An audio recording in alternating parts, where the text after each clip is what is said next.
Alright guys, welcome back to the channel, and today I have a special treat. This is a Nintendo GameCube in Platinum. I just picked this up today, so let's roll the intro so we can get into taking this thing apart, seeing what's wrong with it, getting it all fixed up.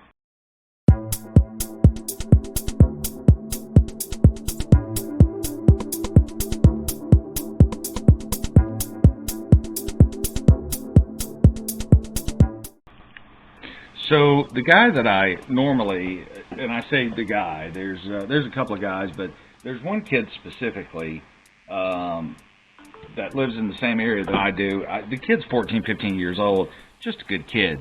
But he usually posts stuff up on Facebook or calls me and says, hey, the guy lives like next door to a flea market. He's all the time coming to me with video game consoles. He knows that I collect them and repair them and sell them and all that stuff, and he doesn't know how to do it, but he's a good kid anyway. And so he hit me up and he said, hey, I got a GameCube, if you want one. And I said, yes, I do, especially at the price I got this thing for. As soon as he told me, I was all over it. Absolutely. But you know, I'll be right there. Anyway, now one thing I will say about this kid, these consoles he gets, like I said, they typically come from a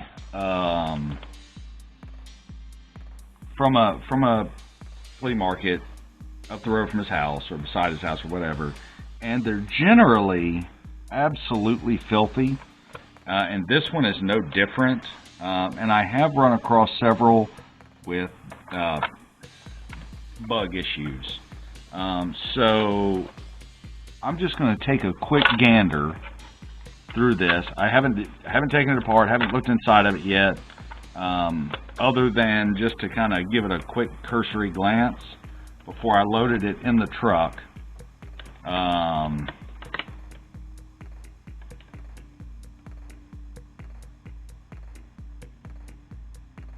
This thing is full of dust. Full, absolutely slap chock full of dust and dirt and nasty. GameCubes had a real good design. As far as stuff not getting inside of them, they're pretty good about that. I do see, I mean, this is obviously filthy.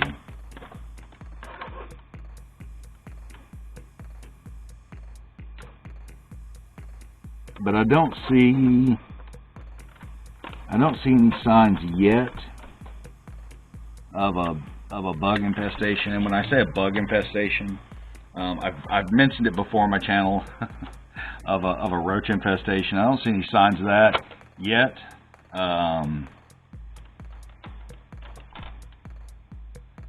Just an absolutely astonishing amount of dirt and funk and nasty on this guy. That's all I'm seeing so far. We'll flip the game card slots open. Oh, pretty good in there. Pretty good in there. Alright.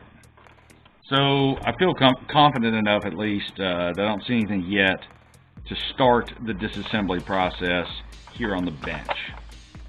Of course, as you guys know, if we run into bugs, and I'm talking again about roaches, then the console goes directly outside. I do see some liquid. There's some liquid here. I'm not sure what that is. We'll find out. It may, hopefully it's just, you know, surface, but it hasn't gotten inside or ruined anything. But the reason that I was so all over this, and first off, it's a GameCube, and their values are going up dramatically going up. But one of the main reasons I was so all over this is this one. The GameCube I had was a platinum version. That's what I had. I didn't have a black one. I had a platinum one. If I remember, I got it from Toys R Us. I didn't get the gold one, but I got the platinum one, and I had a platinum Wavebird, which I don't have. And so if you are on Facebook or eBay or Craigslist or wherever, and you see your wave bird being bid on, it's probably me.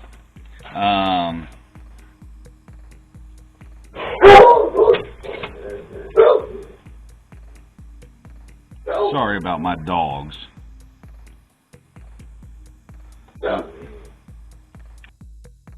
Sorry. Apparently the dogs saw something outside, probably a squirrel or something they decided they wanted to go after. So you can see the amount of dirt, dust, and nasty inside of this. That's a little unusual for a GameCube, but not unheard of. The fans were notorious on these guys for getting just absolutely covered in nastiness.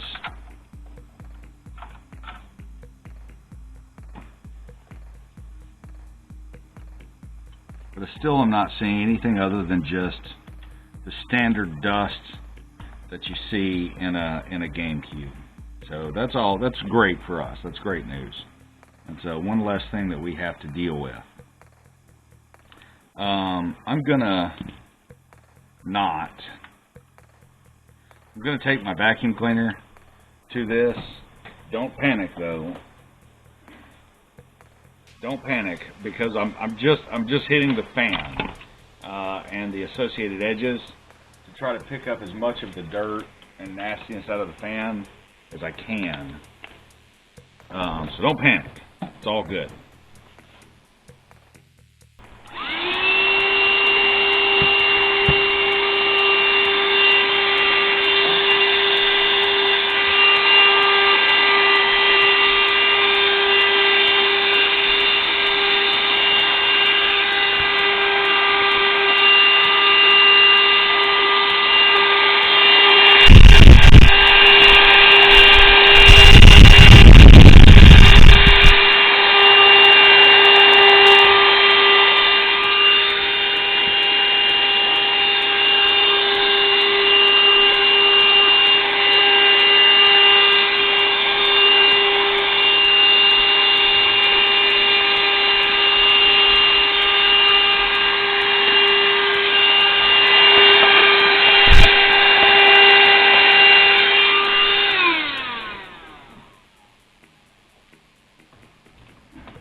Yes, I know, don't vacuum the consoles, but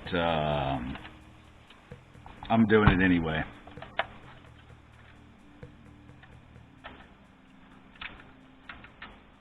Very gently, we're going to start the disassembly process. I'm not really looking to do anything but tear this apart and clean this up.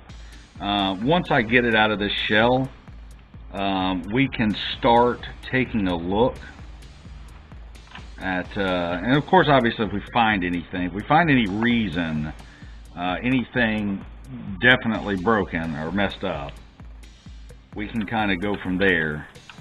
But I'm not necessarily, the kid said that he tested and it worked, but it also did not come with cables, so, you know, how you test it and find out that it works, without cables, I'll play your little game. And the kid, listen, he's a good kid. I bought several Wii U's from him, and you know, all of them were, oh yes, they work. No, they didn't. One of them worked. One of the gamepads worked. None of the consoles worked. One of the gamepads worked. And other than that, I had to repair them all from liquid damage and everything else. The one console that I was most excited to get from him was Legend of Zelda Wii U. I was most excited to get that one.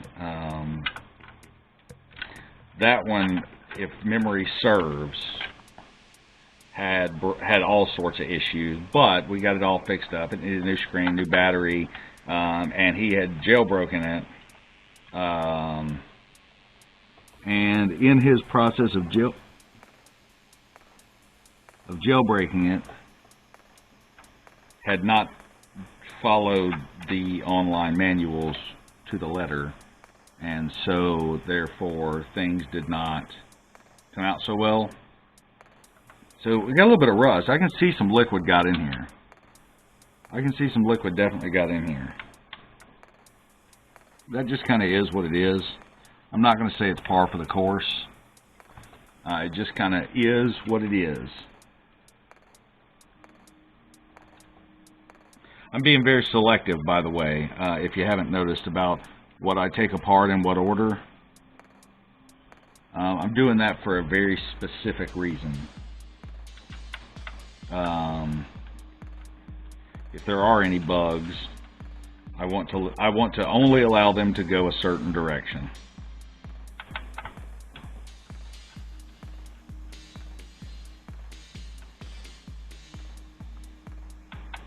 Good thing about these GameCubes, and this goes for Nintendo, period.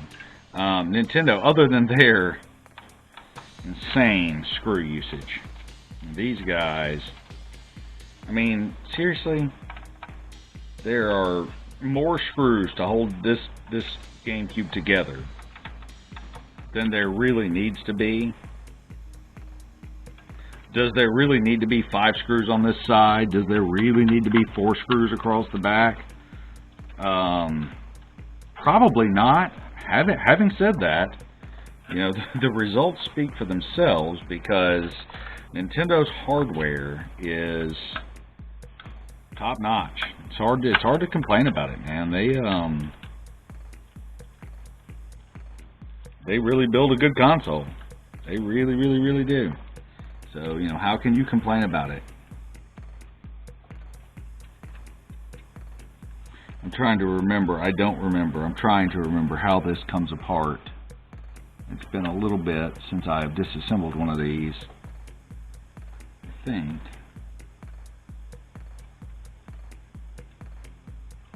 I'll take the rest of these screws off. I know that comes off.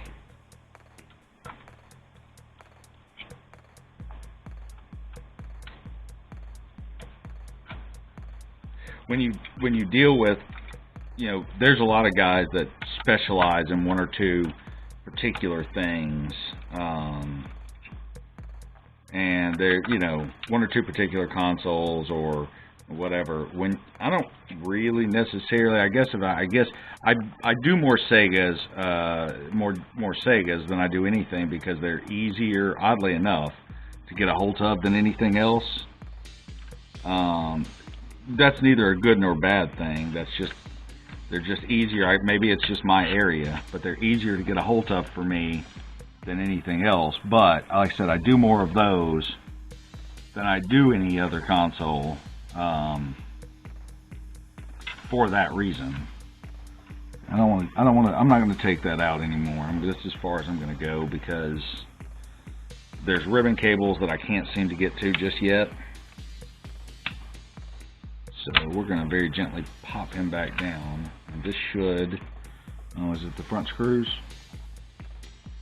It's the front 473 screws.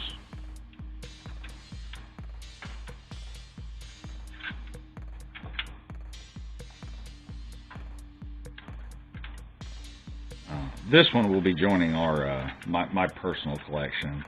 99.9% on that. I haven't decided for 100%, but probably the one that's in my personal collection now is a black GameCube, and I can't say I've played it a bunch, because I generally don't play these a bunch. They generally go on the shelf once they're all cleaned up and replaced and ready to go. They generally just go on my shelf in my collection. Yeah, there are my screws. Okay, let's slide him forward just a wee little bit. And let's drop out the disk drive.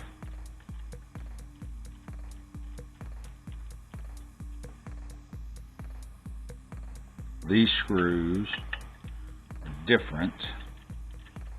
Again, this is standard Nintendo right here.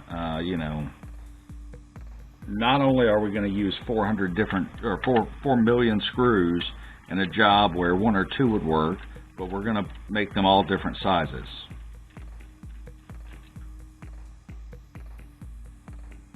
Which, I mean, I guess, you know, again, say what you want, and I've got my complaints, but the results speak for themselves because their stuff sure does last the best and the longest and takes the most abuse. They've got their quality control down to a science. I mean that. I really do. I genuinely mean that. Okay. So.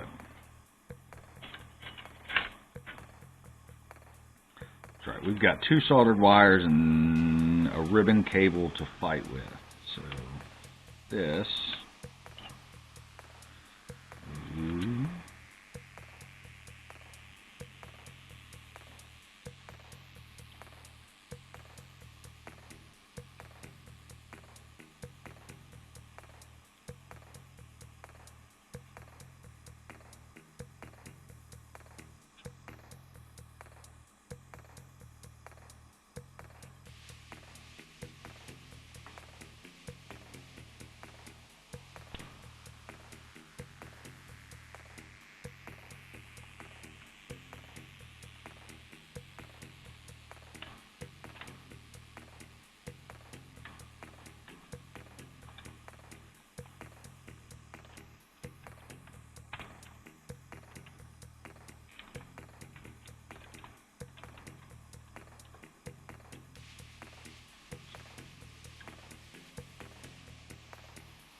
Soldered at both ends. Soldered at both ends. Of course it is. Okay. So, what we're going to have to do is desolder this at both ends, which means getting our phone out, taking a picture.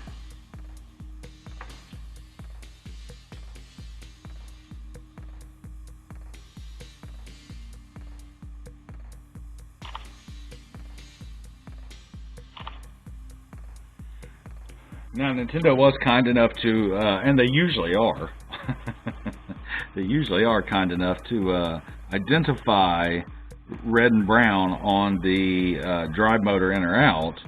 The other motor, though, has no indication on it. We are going to need our super wick for that, to remove that off of our ribbon cable.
You may have to hot air this guy off.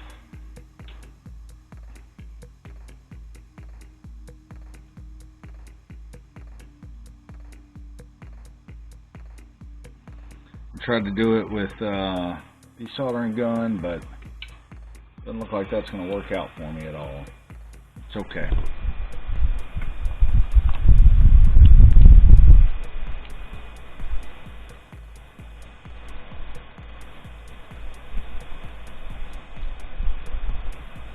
Shoe fly, don't bother me.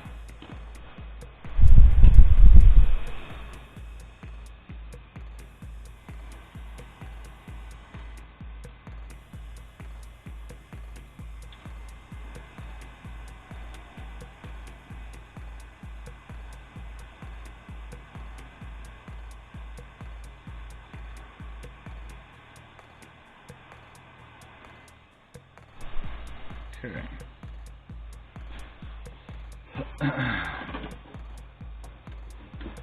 That was not the prettiest pull ever, but it'll work.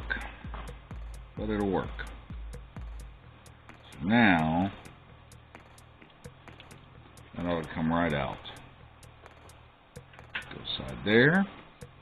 We'll put our screws back in our upper motor, which we're going to end up pulling out here in a little bit anyway.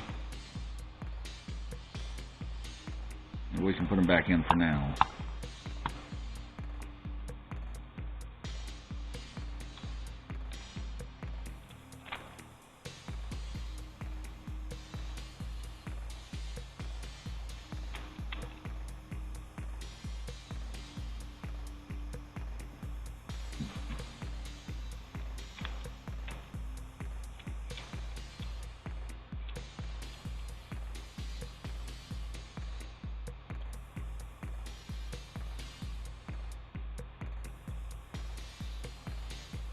To dress up and fix up our ribbon cable, it's a little bit sloppy there now, but we'll get him all tuned up. Set him up here for now so we don't mess our laser up. And we will proceed right along with our disassembly.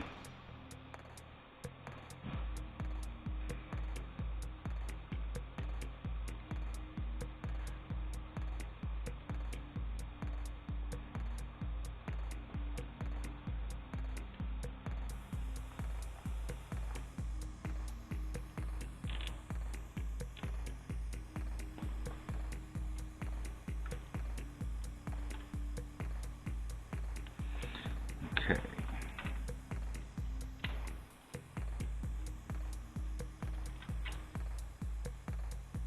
This is kind of the gold test right here, the gold standard test, to tell us if there's going to be any problems with our board, with our GameCube.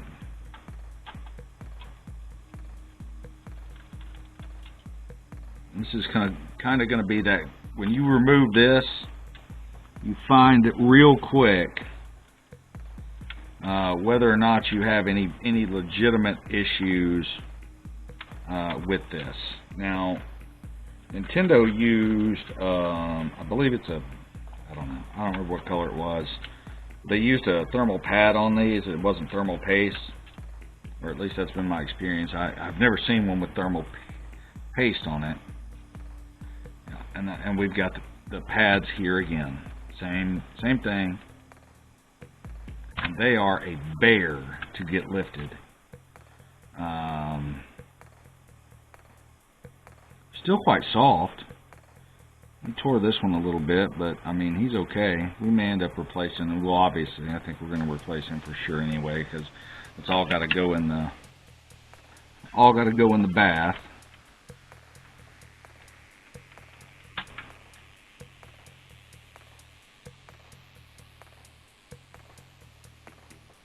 There's a dead spider right there.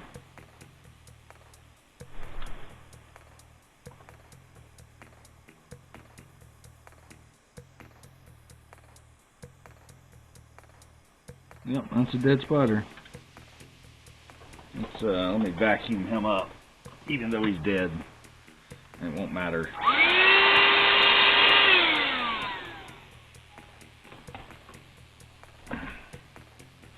Little bitty things like that right there don't bother me at all. Not even a little bit. I expect that in a console this old. I expect that 100%, and you should too. If you're going to take these things apart, you should 100% expect to find, at the very least, dead bugs. Hopefully all of them are dead.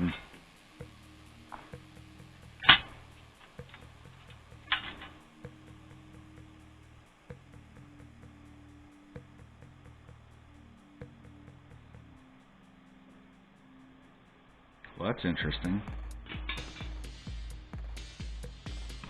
There's usually a board that sits down here. Is there not a board on this one that sits down here?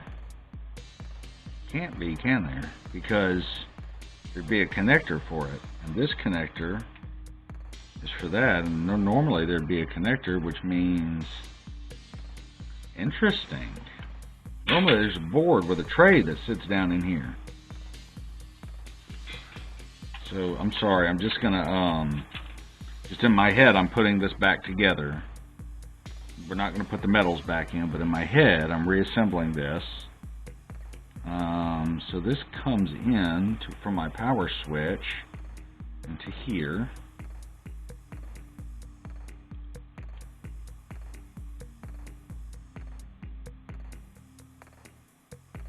Which brings power to my board. Okay, so there's no power switch in this one. Interesting. Dolphin CPU 60. I am going to go and do some research and take a quick break because I would like to find out more about this. That's interesting.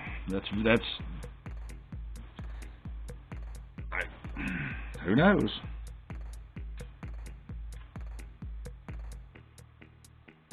Now we've got our Dolphin CPU. We got our IBM Power PC. Our capacitors haven't leaked, which they almost never have on these. They're not really old enough to get to that point, and capacitor quality changed quite significantly by the time these were even being made. I know that's backwards, but glossing over all of that. Yeah. No, he's not backwards. That's right. Yeah, that's right. That's the way he goes. Yeah, generally there's a separate board down here. Okay, I'll buy that. There's no other connection. Yeah, there's a connection missing. We've got a different model. There is a different model. Let me go get more information. Okay, guys, I wanted to go and do a little bit of research on this real quick and take a quick little break. So my original one, never mind that it's missing the bottom cover, is a DOL001. This one, sorry, let me find the bottom. It's right here in front of me because I'm dumb. It's not a DOL001, or at least I hope it better not be. Yeah, this is a DOL101. So the difference being that on the 101, or the 101 version of this, there is no, I'm sorry, I'll get that back in there in a second, that's where he goes. There is no, if you look at the back port, okay, this one has a high definition jack, right? So this one has just the analog AV out, this guy right here. This one has a digital AV out, right? So you can get the digital cable for it, and they deleted it on the 101, which is what this is. Other than that, they're pretty much similar. I'm going to take these little metal pieces off. We'll clean those separately. But all of this can now go in the bath. And I say the bath. You guys, I think at this point know what I mean. My sink with my Dawn dish soap and a little bit of peroxide and whatnot. So that can go in the bath. This can go in the bath. We're going to remove these thermal pads. They can go in the trash. We'll put new thermal pads on. These are not extraordinarily thick, but they are very soft, which, you know, is good at least. That means they haven't dried up, and that's a plus. What Nintendo did on this, by the way, if you see these pre-etched lines, I don't know if they show up on camera real well, but they're pre-etched lines around here to kind of show you where the actual processor is. Here's a pro tip. If you look at our main CPU and the thermal pad on it, it doesn't go edge to edge like you would want, like you really would want it to do.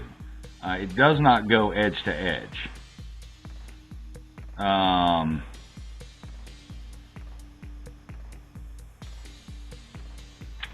And so when you go to, if you go to replace these, measure and cut and install to this pre-etched size, and that way you'll cover the entire thing. It's a little pro tip for you guys. That one doesn't cost anything, that's a freebie. Okay, so that can definitely go in our plastics. We can take this board out. We don't really need to, this daughter board. We're going to. That metal does not need to be washed. We still have to disassemble all of that, but we can set this over here for now.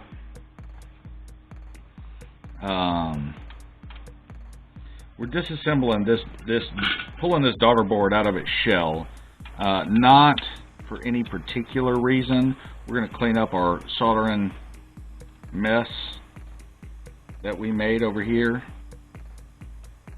The main reason that this can come out is just so we can inspect underneath it.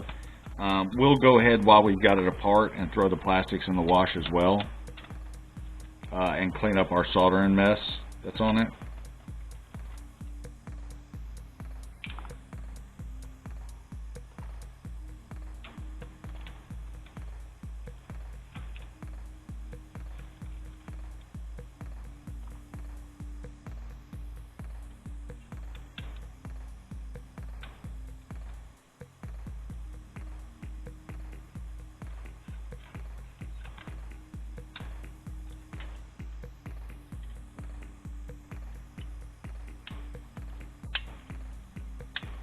I know I'm not missing a screw, but it sure does feel like I'm missing a screw. But I know that I'm not. Oh. Click tab. Click tab will do it.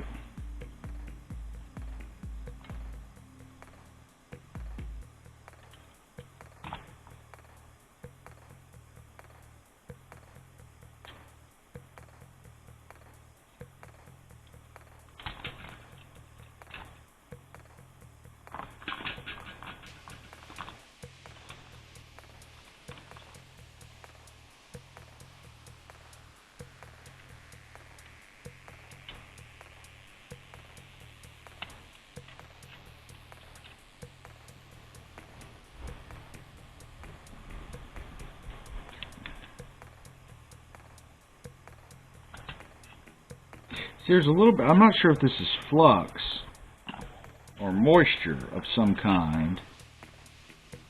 I'm also not sure why it's not separating and coming apart, because this should pop right up. Should.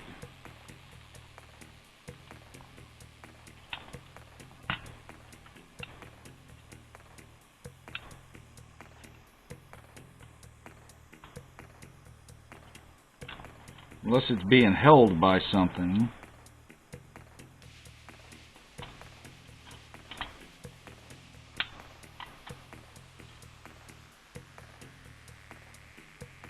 Broke the tip of our new tweezers that are supposed to be a game changer for us. Tell you what, I have not been impressed even a little bit with these new tweezers. Not even, that's where they're being held, that's where it's being held at. Right here. I cannot get to my screwdriver bits, but that's okay. I shouldn't need them.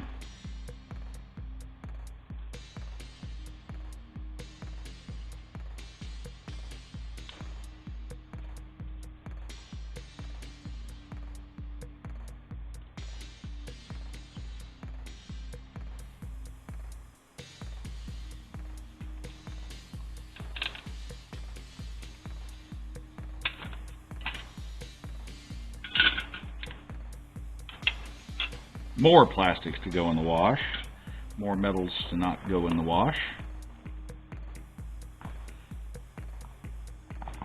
Now, I will tell you a little secret that a lot of people won't tell you.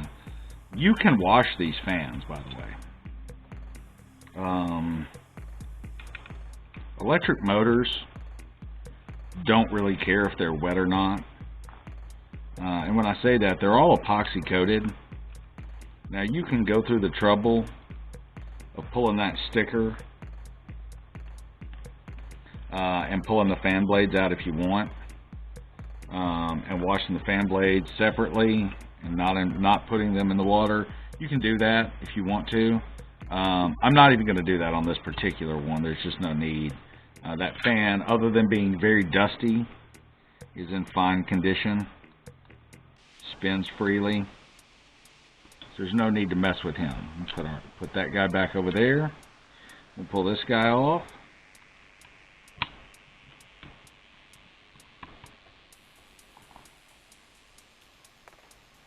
If you've noticed yet, I haven't even bothered. Putting my screwdriver tips up like I normally do, because I'm just back and forth with them so much, switching out between sizes on this guy. It's just not even worth the effort to bother to put them back up. I need to put these screws with my fan up here, because that's where they go. That can go in the wash. That can go in the wash. This is just a 2032 battery. We can replace him with a 2032 battery holder. There's plenty of room in there for that. And that's what we're going to do. They line up perfectly, and it just makes changing this guy out a little bit easier for us in the long run. Clean this board up. It looks like this LED is, I don't know, colored a little on us. We may change him out. We'll see. You can get this plastic cover off, but I'm not going to. And I'm also not going to desolder any of this to pull the whole controller port section out. We're just going to set them aside. And let me get my cover over here, or my top. We'll disassemble all of him. These metals.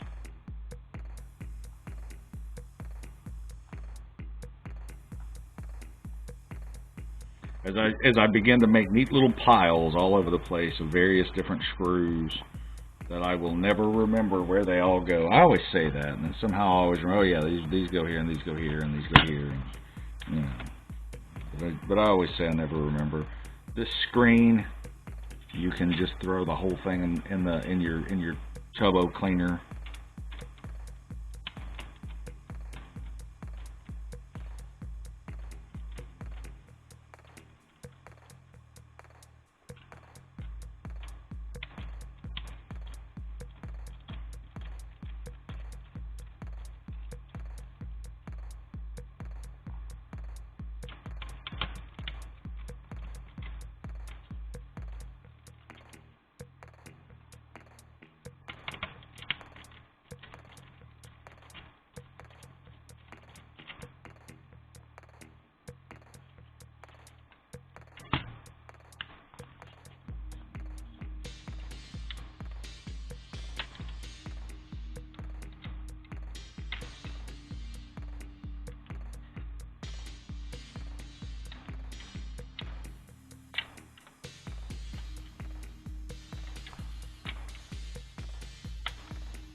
Oh, come on.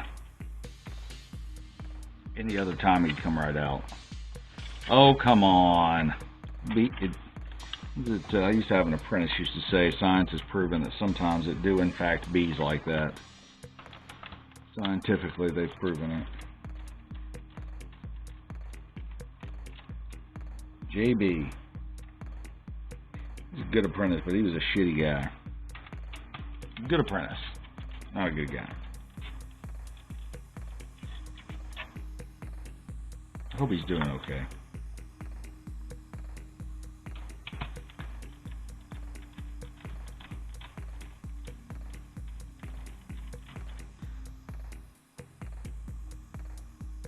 Sorry, there's just not a lot for me to say right now.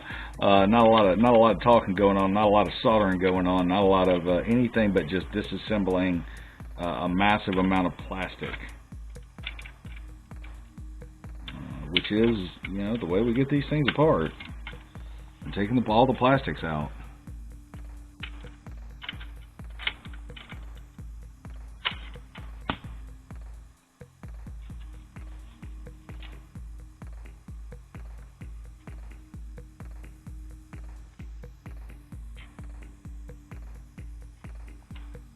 There's a critter, a dead critter over there.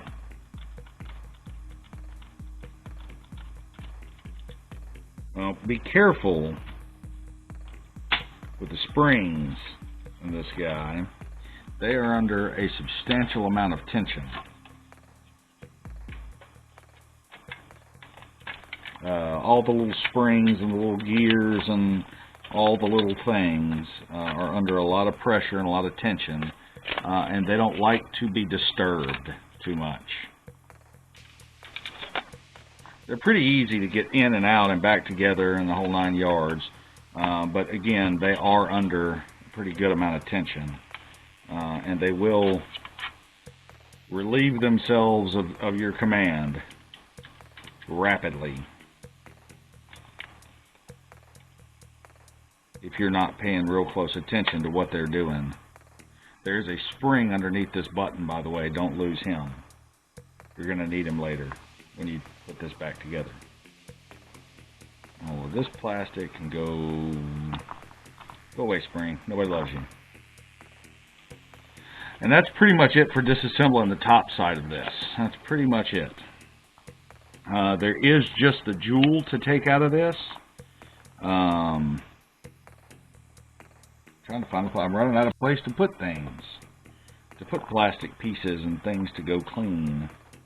You don't, by the way, you don't have to grease the gears in this at all. This might be stickied in.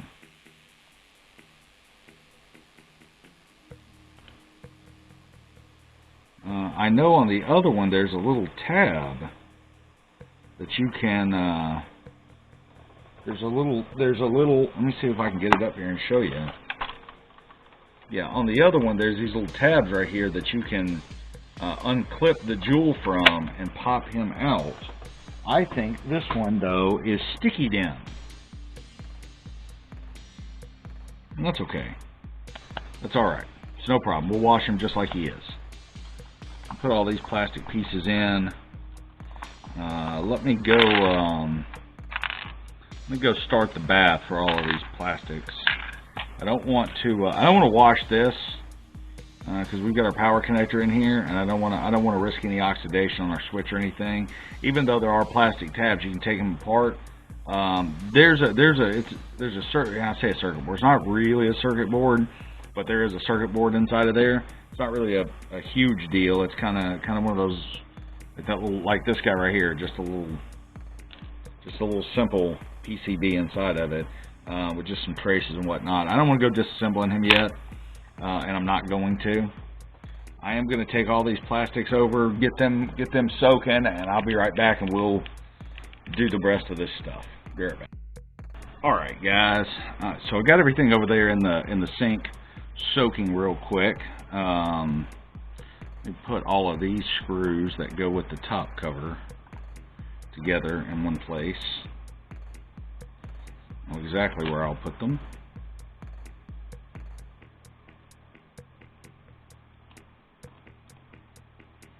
Put them over here. with all 4,000 of our springs. These are our CD.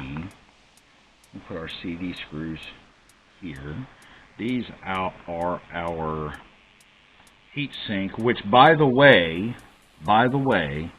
guys, your heat sink is the only piece of metal out of this entire GameCube. I keep wanting to say Game Gear. Out of the entire GameCube that you can and or is okay to soak in water, to soak and clean up. That's perfectly acceptable and fine because it's just aluminum, right? It's just aluminum, so it won't hurt a thing. Alright, so first thing we got to do is clean all this stuff up. Get all these little, get all the bugs that have fallen out of this and...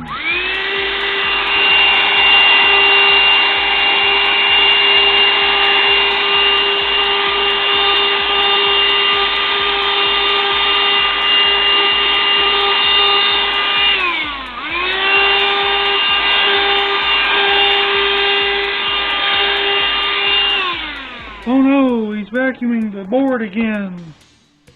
Yeah. Nobody cares. I mean, it doesn't really hurt. I mean, can it hurt something? Yes. Does it hurt anything? Not even a little bit. Because this has been off. It's dead. And I say it's dead. We don't know if it's dead or not. The kid said it worked. GameCubes are pretty reliable. He didn't provide any cables with it, so am I inclined to believe that this works? Not really. And I'm not trying to be rude, but I'm not really inclined to believe that. So that's never going to fit, is it? Yeah, it might fit. I might make that work. Maybe. Alright. I gotta go grab a toothbrush. Well, I can probably use this. No, she's pretty stiff. I might can use this toothbrush. I can probably use this. This toothbrush will be fine. It'll be fine. It's fine. This board's pretty clean. I'm looking now at the board for any signs of bulging capacitors or any capacitor leakage. We got to clean this up. So let's get some flux remover down first. There is a potentiometer on this board right here. Be careful. And when I say be careful, you don't have to go out of your way, right? You just want to be careful around him, so in that you do not in any way damage him or turn that screw. That is the voltage for your laser, and cranking him up or down is how they adjust these from the factory to make them read properly, and it's how you adjust one if you have to later on go in if it gets weak and adjust it so that you send more or take some power out of the laser portion of the board. The laser, yeah. So just to tune him in and make sure he's reading properly. But I assume, notice my big assume word there. I assume proper functionality at this point. That's an assumption, and yes, that's a big assumption. And no, we should not assume things. But right now, all I have to go on is that it works. I don't know that it doesn't. I don't know that it does, but one of the things that you don't go playing with, thou shalt not, is the controller port or the laser adjustment screw. We don't play with that. That's a very, very, very serious adjustment, and it's a very, very, very, very, very big mistake to make.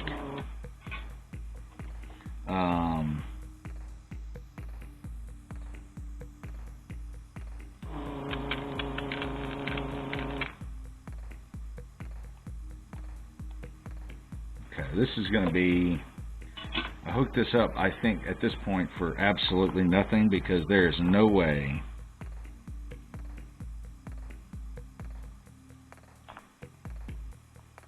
to get him out that way. But we can do it that way. Okay. Looking at our board, we have a positive and we have a negative, and what we're going to need so that we make sure that he goes in properly is a 2032.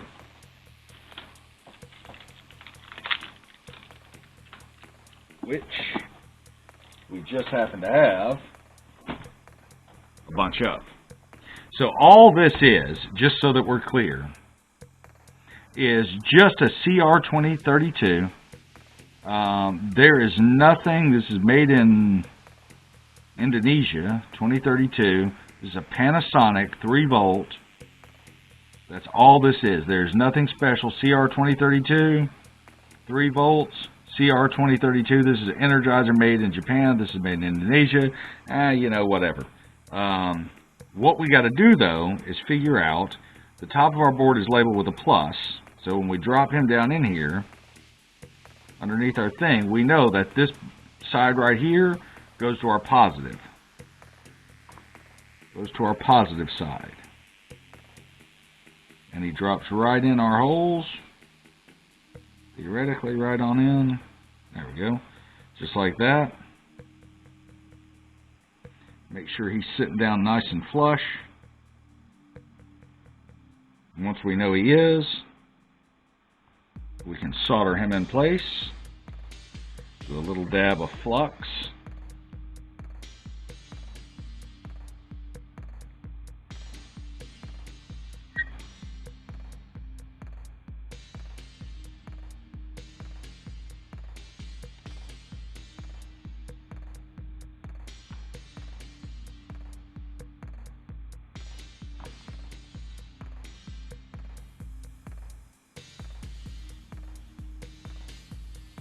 There we go.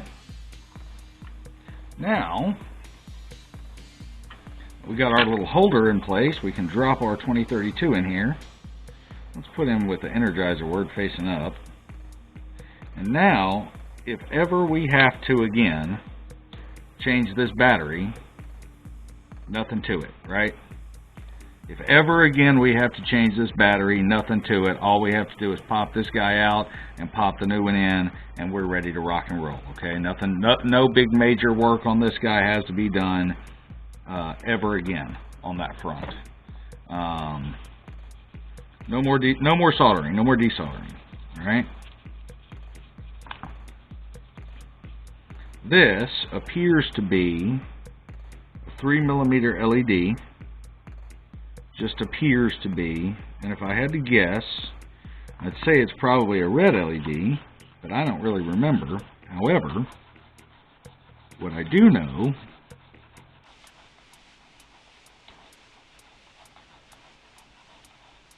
is that our silver Game Gear will look fantastic with a blue LED. Once I find it. We could also stick purple in there, because that was kind of the GameCube's or Game Gear's thing, wasn't it? That purple. Let's do purple. Let's do that. I like that idea. Let's do purple. If I've ever done one with a purple light before. That's let's do that. I'm pretty sure it's a 3mm LED. We're gonna hold this up side by side and take a look at it. A look-see. Yep, that's a 3mm LED. Anode side, long leg side, is over on the, if you're looking straight down at it, and this is on this particular board, is on our right hand side. cathode side is on the opposite. I'm just double checking my orientation before I go taking them out, because even though I can see it, even though I'm sitting right here looking at it,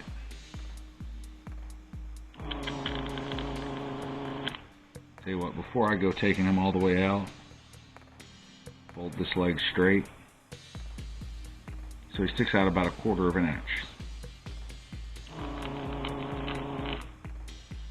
Sticks out about 1/4 of an inch. Okay. Comes out this way.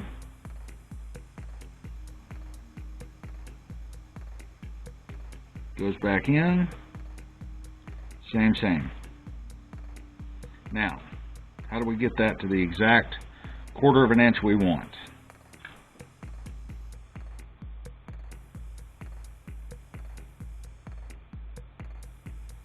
Tack one leg in place.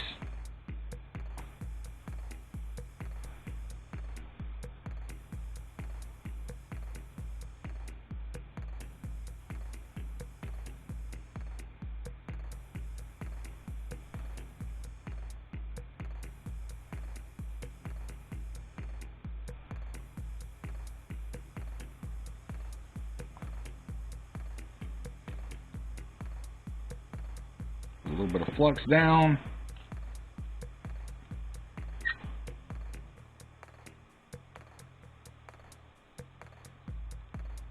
Okay. That leg and that leg in. They both look pretty good. Let's fold him up and see if we have accomplished our goal, and we have. So we can take our flush cutters.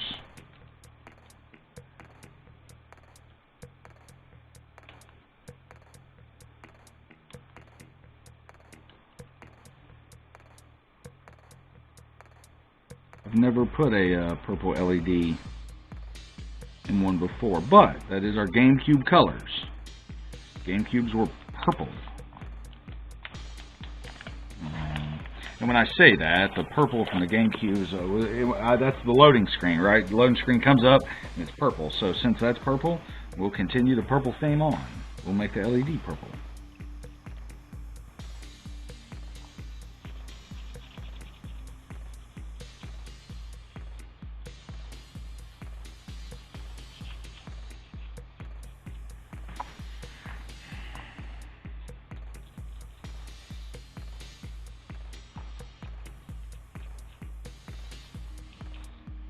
Everything else on that guy seems to look pretty good now, so we can set him aside. We did that little board. We don't need to do anything to that little board. We do need to do this big board here. So we're going to go straight after our isopropyl. I'm going to try to not mess up these printed numbers right here. I'm trying my best to not mess those up. I try to always leave those alone on a board. It usually doesn't work, but I try.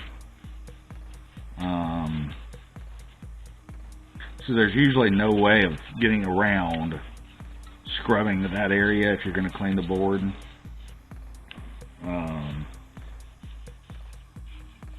There's usually no way around it.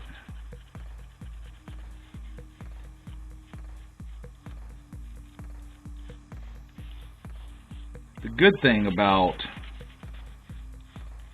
the Game Gear is that though they really don't even get, when you talk, about dirt and debris and gunk, they really don't even get, because they got a filter on it, they really don't even get that dirty inside. And you can tell, I mean, this board is really not bad at all. Even though the whole rest of the thing was filthy and is now soaking in soap and water, the inside of them generally doesn't get very dirty, which I've always been fascinated by. How did they pull that off? Nobody else can seem to pull that off, but Nintendo, on the other hand, managed to figure out a way, and that really goes for most of their consoles. Really, they really, you know, everybody else, the inside of them gets absolutely, and the plastics on this were terrible, right? The plastics were horrible. The rest of it seemed to look pretty good for my house. Really wasn't dirty at all. How they do that, I don't know. I guess they, I guess they just have more stringent testing in place and checks and quality and I say checks and quality. I guess they just have more stringent testing. It's the best I can figure out on it because they really don't.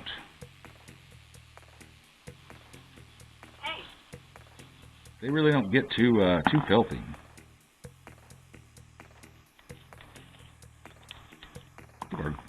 Give our memory card slot a little swab with our long bristled brush. Doesn't really need much. Not much gunk or debris gets inside of there. Even the bottom side of this board, I mean, there's not a lot of excess flux. There's a little bit. This thing's just beautiful. Just beautiful.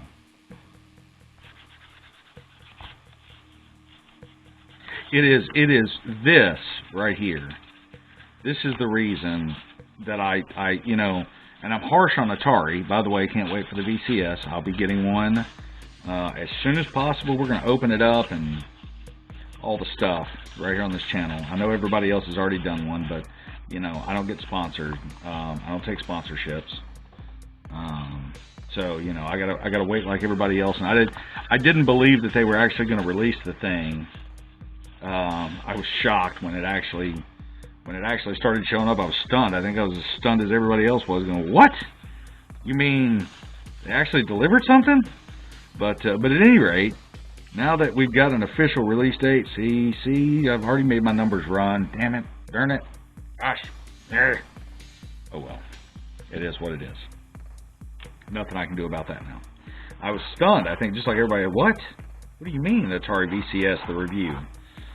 When they actually hit their Kickstarter and they started, you know, sending them out to the early adopters, I was flabbergasted. There's no way.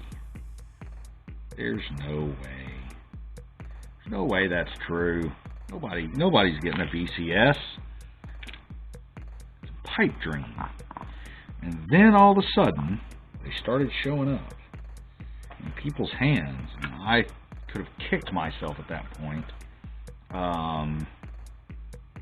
So make no bones about on my channel, I am not a Sony PlayStation guy. I'm, you know, to each their own and whatnot, but you know, the PlayStation's not my cup of tea. It hasn't been in many years. I am a pretty die-hard Xbox guy, and Nintendo. You know, Nintendo kind of gets a pass, I think, on everybody's radar across the board. But I'm a pretty die-hard, pretty devoted Xbox guy. You know, first pre-order and the whole 9 yards. You know, I'm getting mine first. Yeah.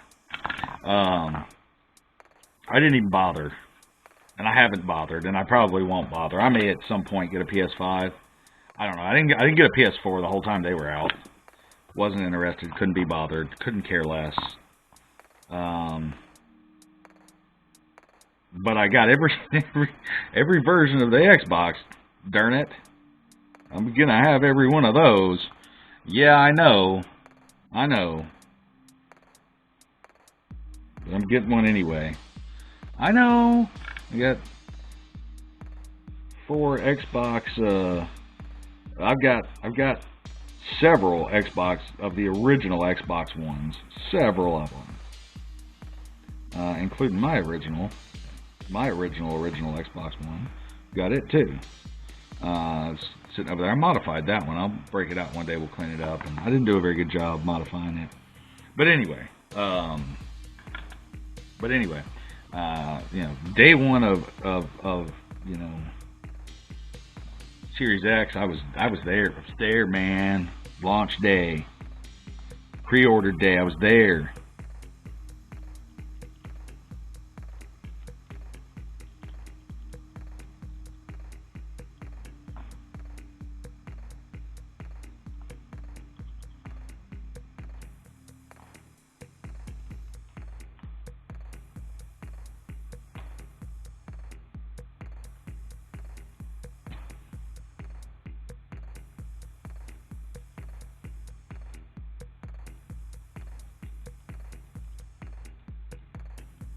This little swirly technique you're seeing me pull off right here. This is how you cover an area without an area of various pads or sizes of pads. This is how you do that without bridging them, by the way.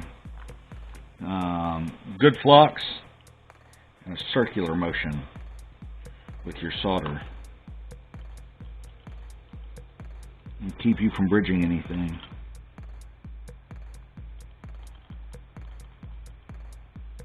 It will keep you from bridging anything.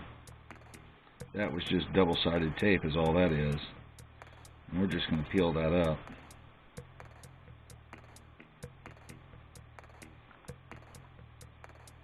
See what I mean? This is what I mean. So, sorry, back to my thing. So, to me, you know, and I've said this on my channel before, and I stand by my statement. Stand by it vehemently. Support my, oh my God. Hey, mister. Does that resistor go there? Or did I lift it and move it in my swirling? I bet I did, and I bet it goes right there at R501. Bet money it does. Microscope time. We may have made a boo-boo. Ooh. Should probably clean that up, huh? Some of the world's nastiest Game Gear. The unfixable Game Gear. You guys, hopefully I'll release that video by the time you guys see this video, but I haven't. I ran across an unfixable Game Gear.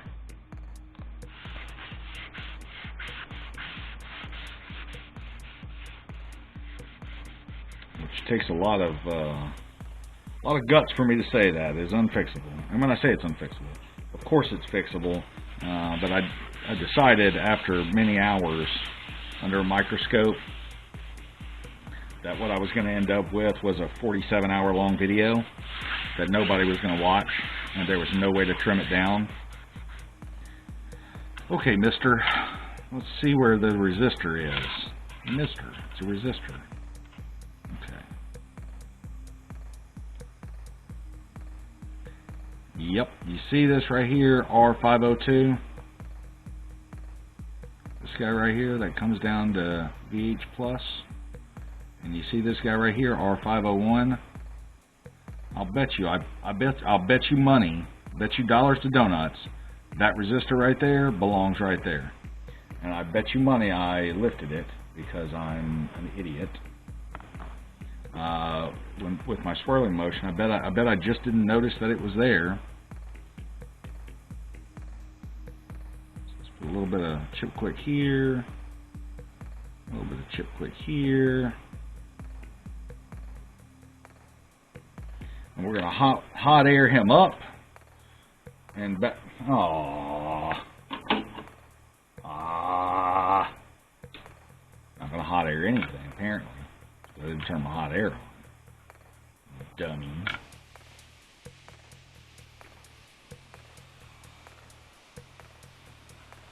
Sorry, my desoldering gun doesn't say sleep. It says schlep. It says schlep when it's fixing to shut down. Gotta find a way to get this over here. Maybe this way. Yeah, this way will work.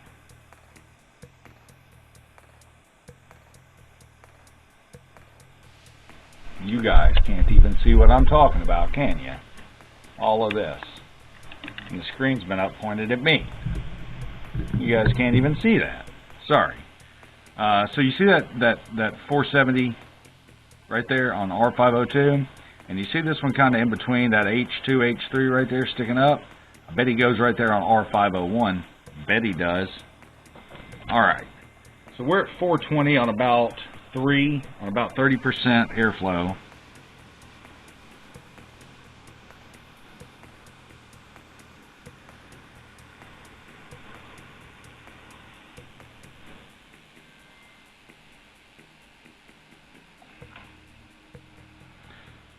So now we've hot aired him up and down. We're going to hot air him again. Square him up.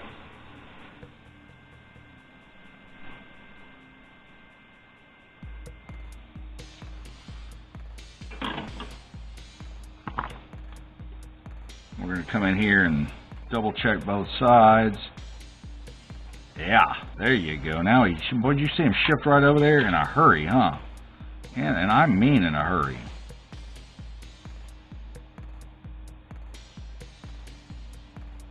Still warm.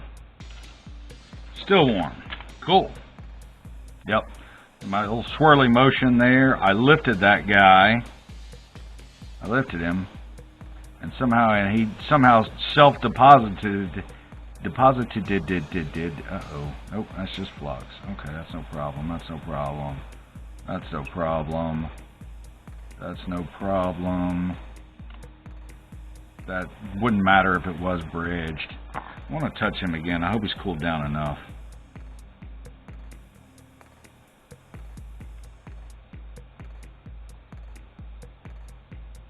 Still not feeling real good about him. I know he's got connections, but the solder joint's sticking up a little bit on that side, and I'm not real happy about it yet. There we go. That's much better. That's much prettier. Who's a pretty boy?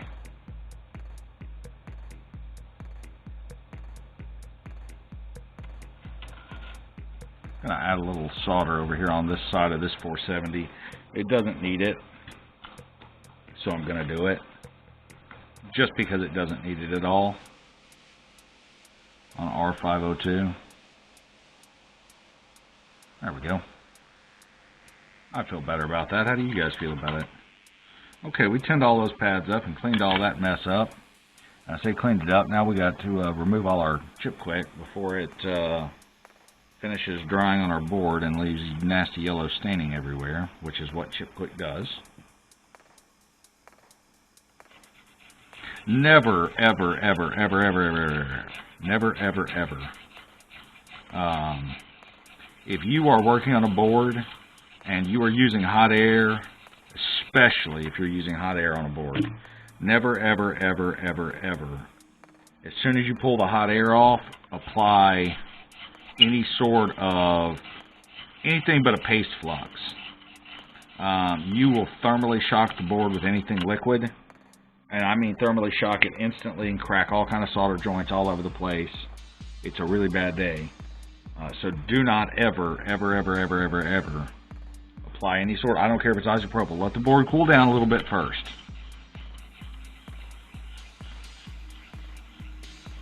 Let the board cool down a little bit first. For the love of God, let him cool down. This all looks good, looks good, looks good. This is just me triple, double, quadruple checking everything looks good. I haven't bridged anything. Cool. I don't know what this is. I mean, I know what it is.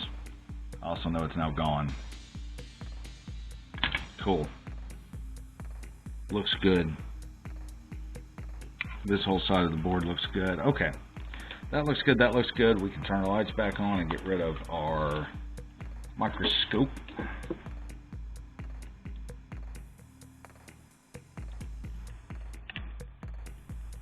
Okay. We can clean our switch up. Our plug in and our switch up. Not our Nintendo Switch. No. Power switch. Anyway, back to, I'm sorry. Back to what I was saying. So, I am adamant on my channel and in my belief, and will stand by it till the end of time, that Atari failed due to shoddy build quality of products. And I'm not just talking about the consoles. The consoles were horrible. Terrible build quality.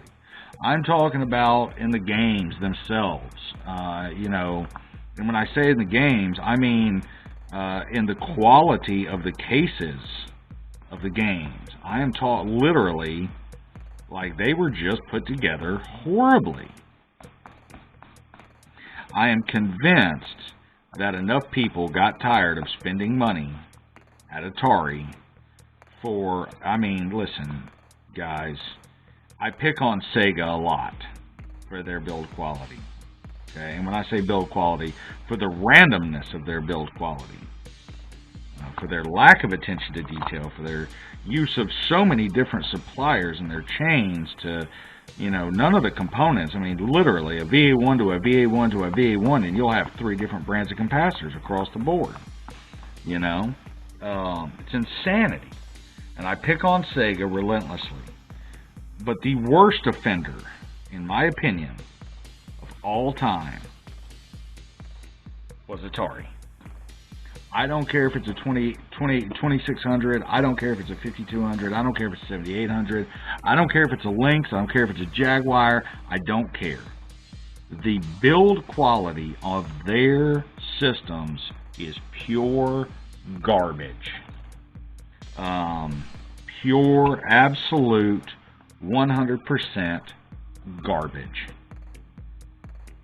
I need a clean paper towel. And I just happen to have one sitting right here. This whole time it was right here. Let me take my brush.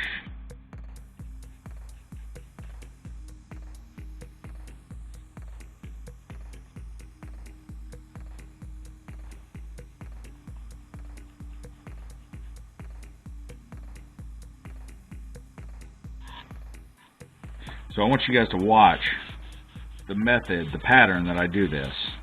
So you notice I'm literally avoiding the laser on purpose. Like I've got it all the way in its up position. I'm cleaning all of this, but I am avoiding cleaning the laser.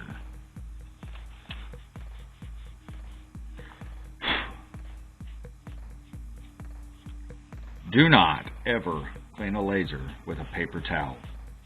For the love of God, don't do it. Because that paper towel is going to shred. Okay? It just is. It's going to start breaking down. It's a pulpy material anyway, and it's going to smudge and smear your laser. There are microfiber cleaning cloths that you can use to clean your laser up. Only use 99% or better isopropyl alcohol. And when I say 99% or better, notice what I'm saying there. I'm saying do not use anything but 99%. Don't use 95. Don't use 96. Don't use 97. Don't use 98. 99% or higher if you're going to clean a laser. Is it a strict requirement? No. But the reason that I say that, I'm not sure. It just looks like plastic to me. I see. Let me count traces in my wire.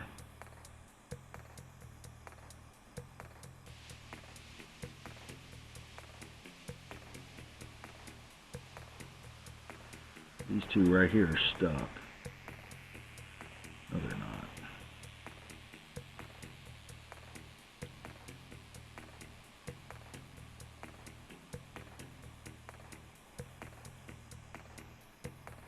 See, all our wires are there, but we're gonna have to do some razor bladey work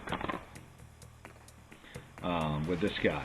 Okay, I'm gonna take a short break. I'll be right back. Alright guys, sorry about the delay. I got everything cleaned up and am stunned, to be perfectly honest, at how good and clean this came out. Usually, you know, a good scrub and a good clean always makes parts shine and look great, but this time I legitimately was floored at how well everything turned out. Meaning that, you know, there's a great possibility that all that really was needed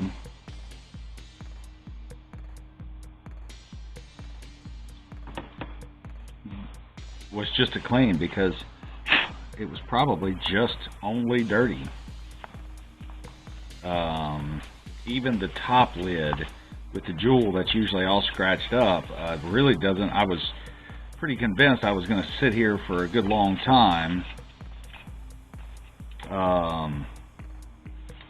polishing that jewel and the scratches out of it, but surprisingly, just washing it, and there's only one or two minor little things wrong with it. Really only one that I can find that is of any consequence, really, which is great. That's great news for us. Go through my stack of metals up here. Stack of metal pieces. This is the one that we are going to need first. Most of the pieces are still sitting over there drying. I grabbed a couple of select pieces to bring over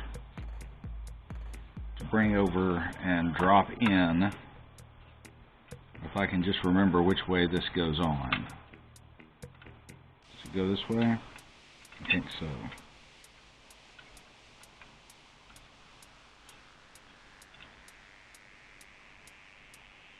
Yeah.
So when reassembling this, there's really honestly not a lot to it. All you're doing is the reverse of what you did. That's really all there is to it. Now we are going to have to do a little bit of work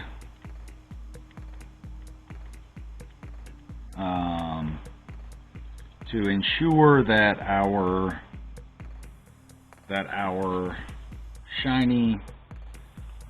ribbon cable gets properly landed. Let's kick this back on. This ribbon cable, that we didn't mess it up, we just didn't get as clean of a lift as we would have liked, or as I would have really liked to have gotten. Not a huge problem for us, but again, one of those things where, you know, I would have preferred a little bit cleaner of a lift on it. Would have preferred it to be a little bit nicer, but it is what it is. We'll get it all straightened out, no problem, easy peasy.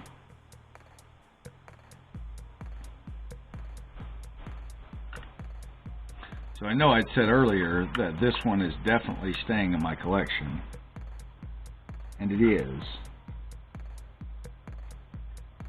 Come on, there we go. Come on, there we go.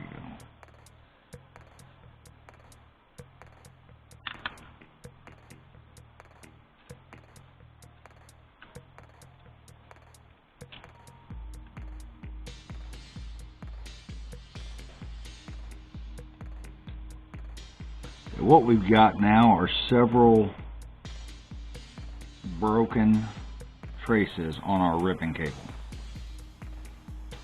So how we go about fixing that is kind of a little iffy. What we're going to have to do is get our scissors, trim our ribbon cable,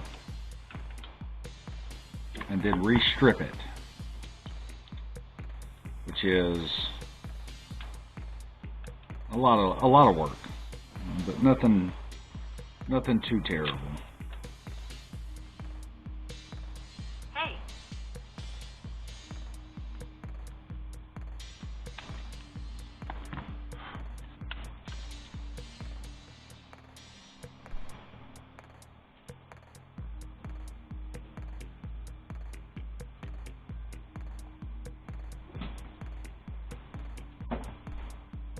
Carson in the kitchen.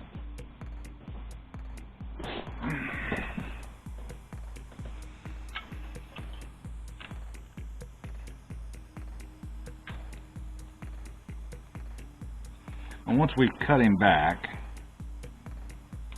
and remember this, stripping this guy is the most difficult part of this.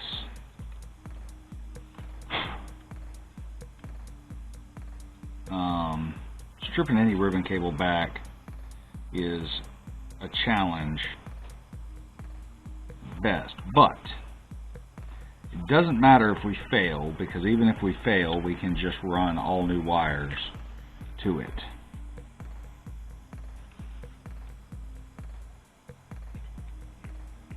So if we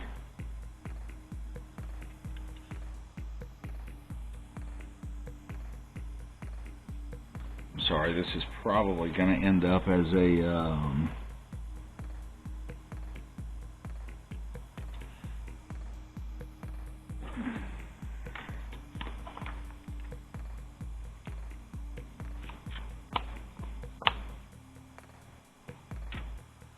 a razor knife / scalpel level job.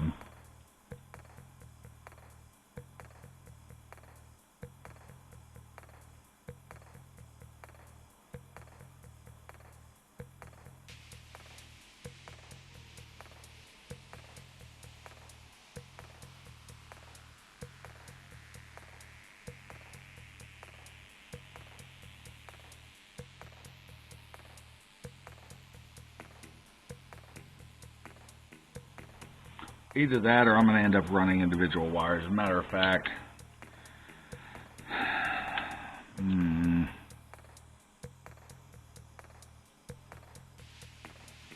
debating it right now.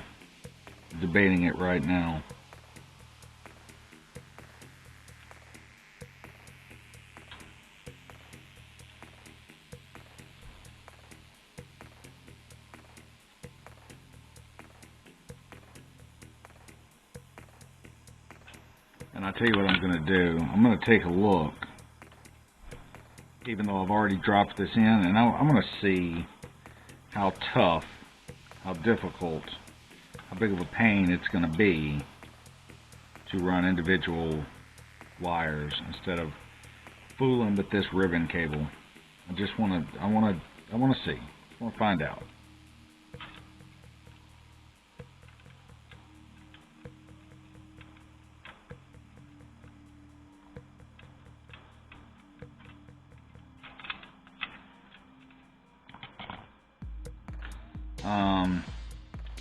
Because if it's not too big of a job, if it's not too much, it might be a little bit faster.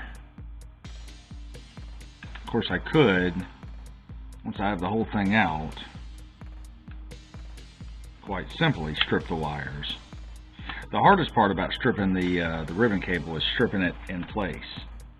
If I do it out here on the table, it's a piece of cake. And I say a piece of cake, I mean stripping a flat cable like that out is always a bit of a challenge. Really doesn't matter what tool you use. But if I do it out, it will be significantly easier than if I do it with it attached.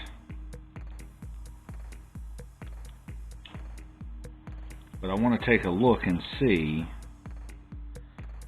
just to satisfy my own curiosity, how hard it would be if I were to do it, if I were to solder individual wires. I mean, we're talking about 12 wires here, so not the toughest thing I've ever had to pull off. Is that what we're talking about? Let me count again.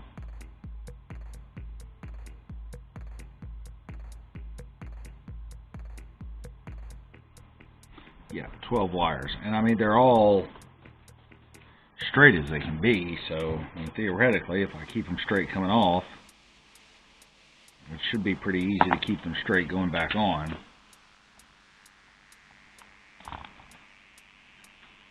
What I'd like to do, though, is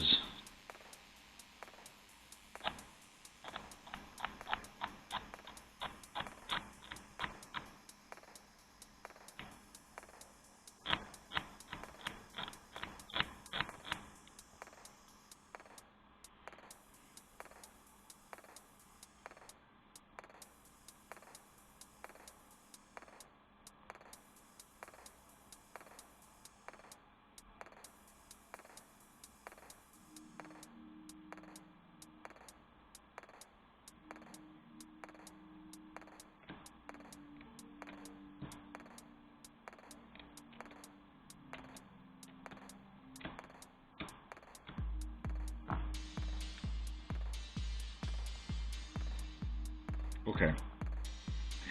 Decision made.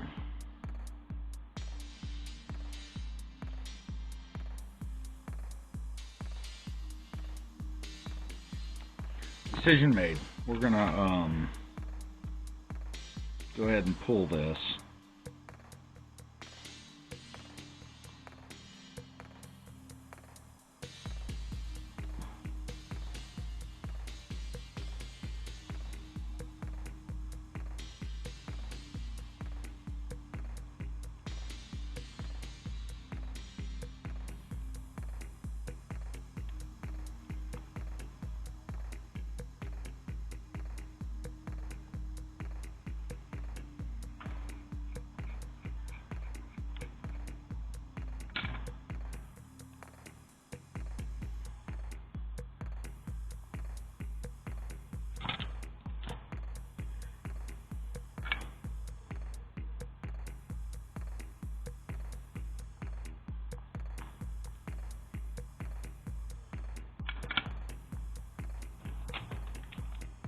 We're going to just grab us a bundle of wires.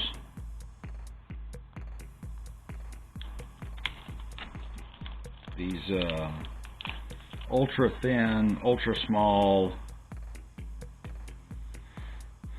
Let's see how many I got here. I need 6 to make 12, right? 1, 2,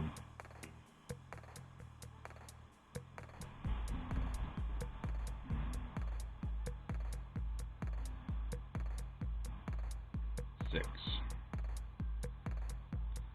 That's 6.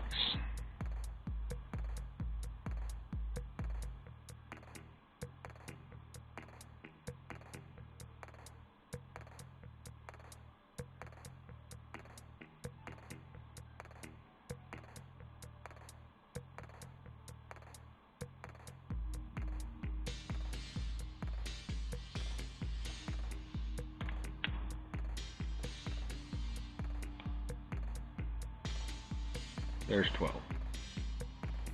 So,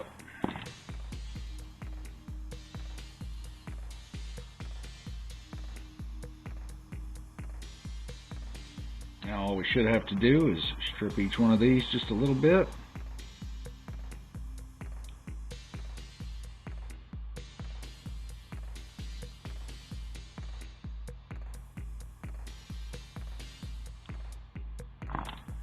Both ends. Solder him in place.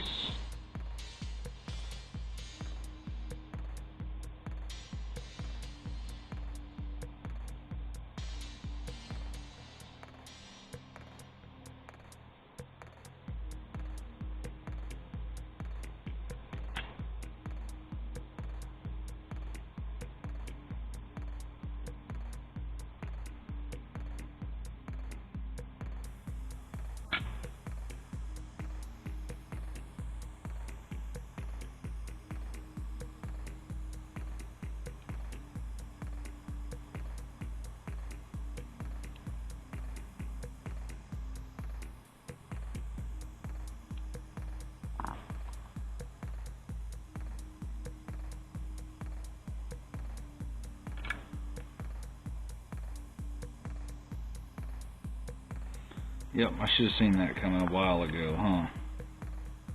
How am I going to hold this now that I have decided to go down this road?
tell you what, while I sit here and fool with this to make sure these are all good, let me kick this in high speed real quick because you guys are not going to want to watch it.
Alright guys, so we got the motor rewired.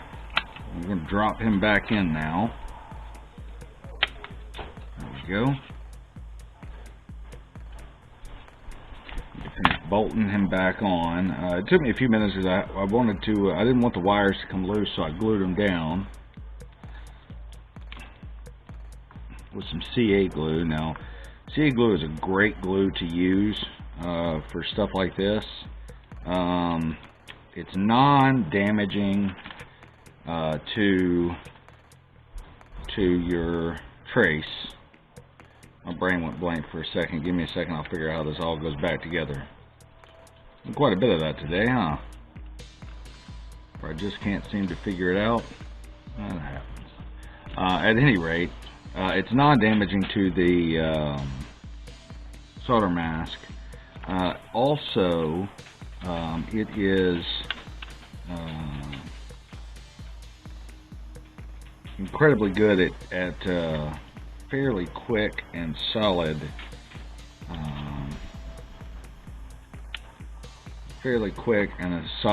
connection.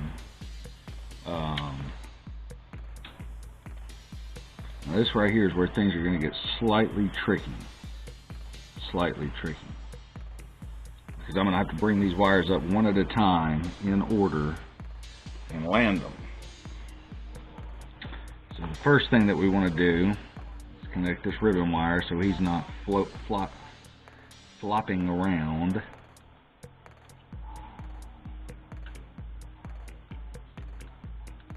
There we go. Drop this guy back down in here. I'm waiting for my soldering iron to heat up, really is what I'm doing. I'm killing time. Route this guy around the back. And let's go ahead and land red and brown. Re-tin these pads up because I pushed most of my solder out. I'll tell you what I probably ought to do is fire up the second soldering iron. I had to connect most of those because of the motor itself was in the way. I ended up having to connect most of them with the with my other soldering iron. Do it with a micro pencil on it, micro tip, in the blind, so to speak. Not the easiest thing I've ever done, not the hardest, but I won't say it was fun. I rather did not really enjoy it, which is strange because I usually am. Strange for me. I usually really thoroughly enjoy soldering, and the tougher the job, the more I tend to like it and enjoy it. So it's a little bit strange for me. Let me count my pads here. I've got. So these pads on the sides don't actually connect to anything. I want to leave myself a little bit of slack.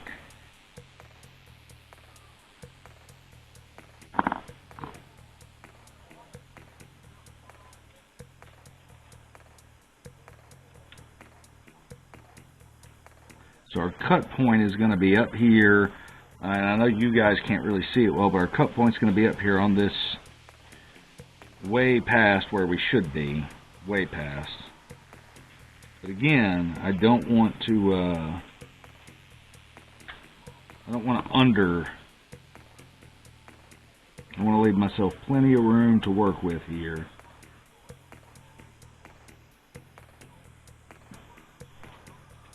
Go ahead and get the micro pencil set up, ready to rock and roll, because that's what this whole little job right here is going to be.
Not a lot of talking in this. I'm going to kick it back over into high speed again as I finish soldering these guys up.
Whew. Well, that was no fun. That was no fun at all. I didn't enjoy that even a little bit. But we got it done. It's wrapped up. It's tied back in. Should be ready to put these screws in. I'm going to put a piece of Kapton tape over this. More so for giggles than for anything else. I don't think it needs it. Checked all the joints. They're nice and tight. Everything looks really good on it. But I'm going to put a piece of Kapton tape down, I think. Anyway, one of those better safe than sorry situations.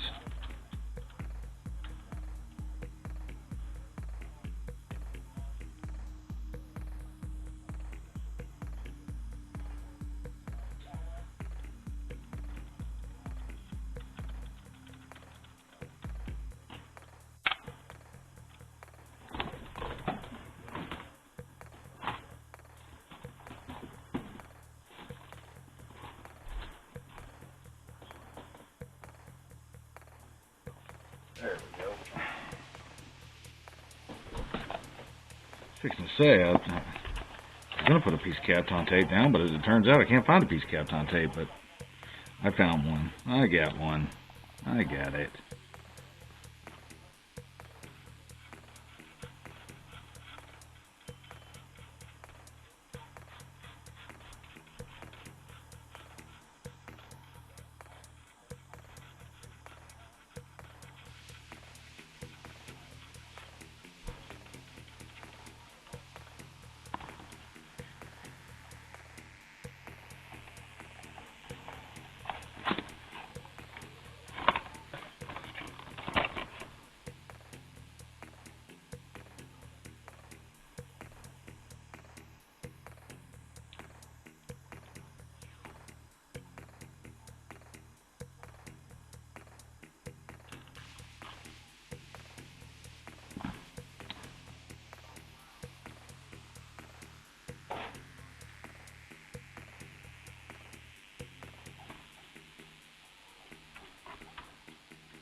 This is one of those, again, I don't think it needs this, but we're going to do it anyway since we're here.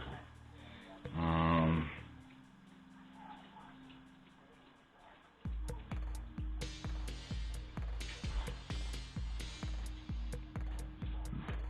don't remember how it goes back together now.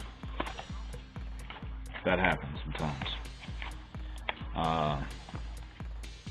It'll all come back to me here in a few minutes. That's got our disk drive, at least our disk drive's back up and running. That's a critical part of this right here, is making sure the disk drive at least is back up. I could have glued that down, but I feel pretty confident in what I've got going on here. That Kapton tape's not going to let it go anywhere. At least not anytime soon, I don't think. So to continue building on this, we're going to need more parts. Let me set this up here and go get the bottom of the case, clean this guy off, and we'll start building from the bottom back up. The last thing that we'll do is assemble the top, but we can start with the bottom now. Well, I'll take that back. We should be able to put, is it this guy? Does this guy go here? No. Doesn't go there. Something goes there. Is it this little micro switch goes here? I think so. Yeah, this little micro switch goes right there. Oh, that's it. Along with this little screw right here that holds him in. Or was that one lone black screw? I don't remember. Isn't there a single, like, all by himself lone black screw? I think that was this guy right here. Yep. I don't know, that screw seems awful big. Send it. No, it can't be it. It's way too big. Doesn't like it. I think it was one of these screws.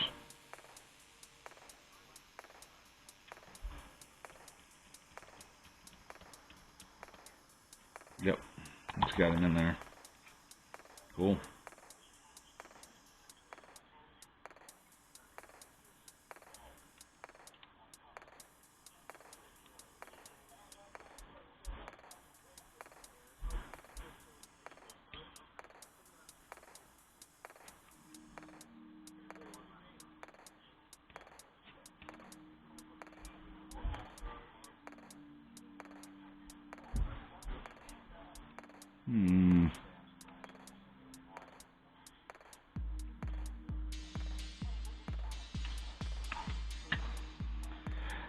Well, that's a definite problem right there. Shouldn't be too bad to fix.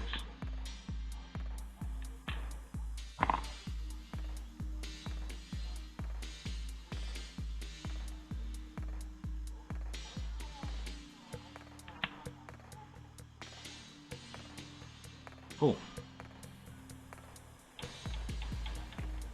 Alright, now let me go grab the bottom of the board and we'll start reassembling. Well, I forgot I already went and got it, so I didn't have to pick it up after all. So, bully for me.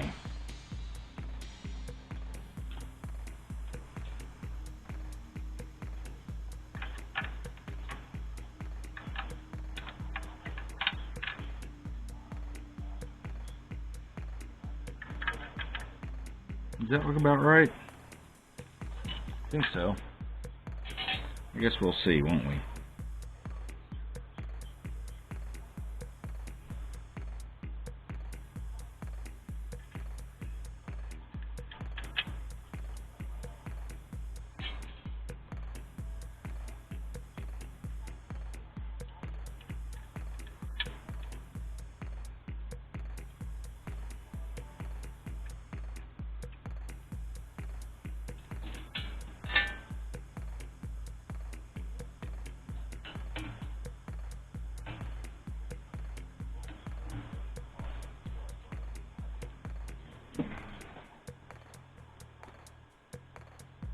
Looking for my little brush.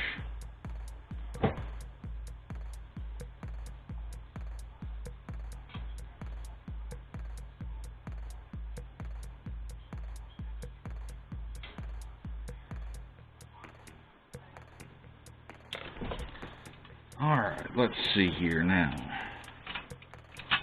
This only goes one way.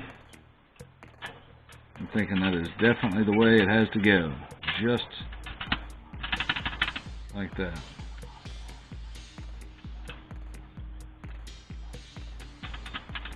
Seems about right. And then our motherboard should drop right in.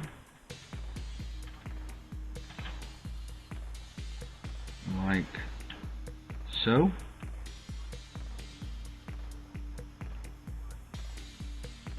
Something's not just right because it's rocking around a little bit. Something's not just right. What isn't right? Maybe that doesn't go there. Maybe that goes there. Cannot. Yeah, it can. No, can't go there. Must go here. Unless it goes... Can't go that way. Has to go here.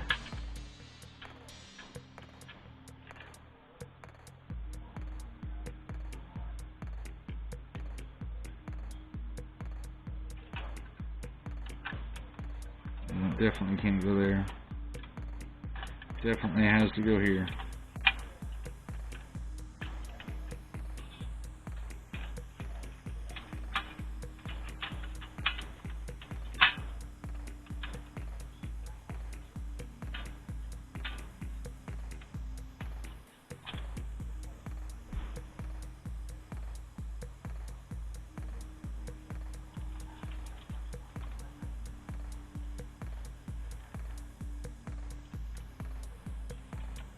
Okay.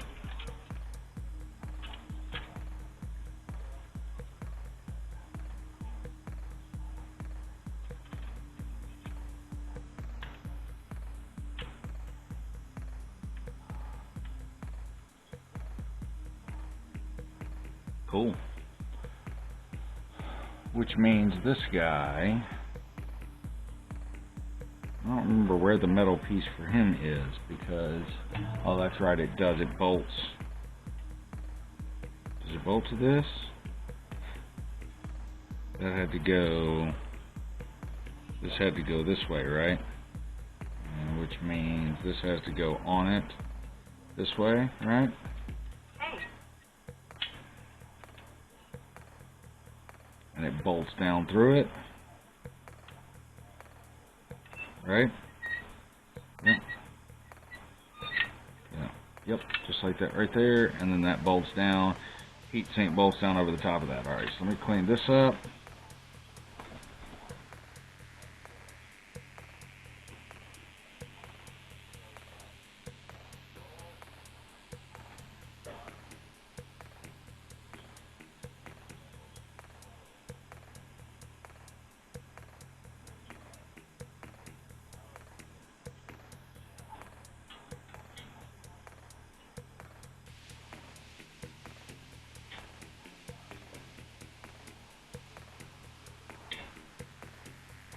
We are now dangerously close to...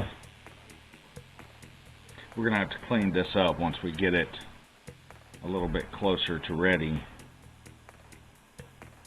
That should go in there. Set him aside for now. And then we've got all of those little screws, which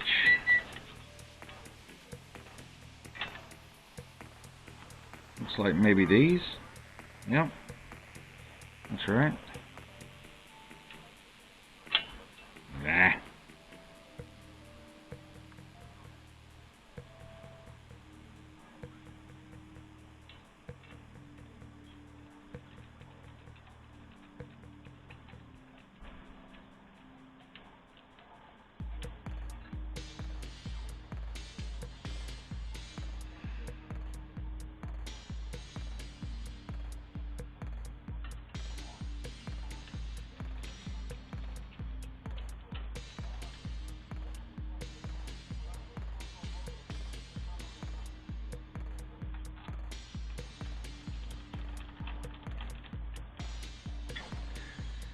We are getting dangerously close to needing thermal pads for this guy, and I was thinking a little bit earlier about how that right there may end up being a gigantic problem.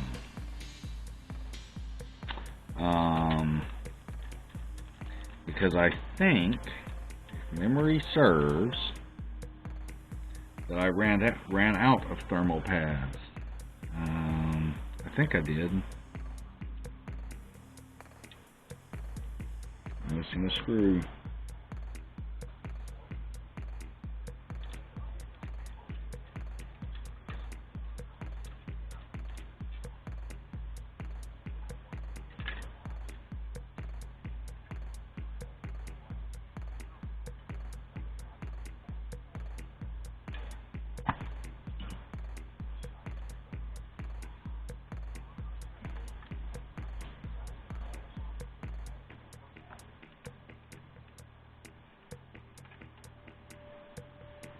I am missing one singular screw.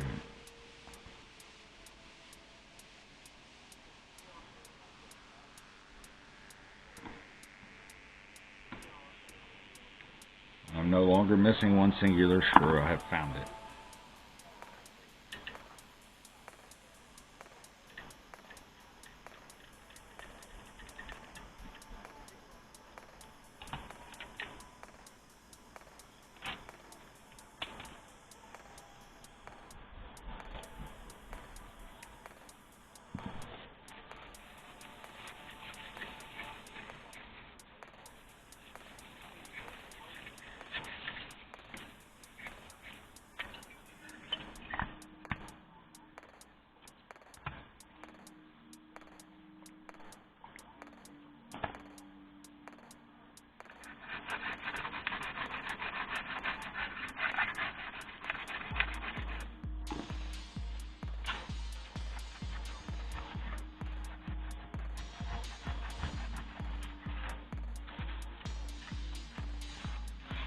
You know, nothing I can do about that. That just is what it is.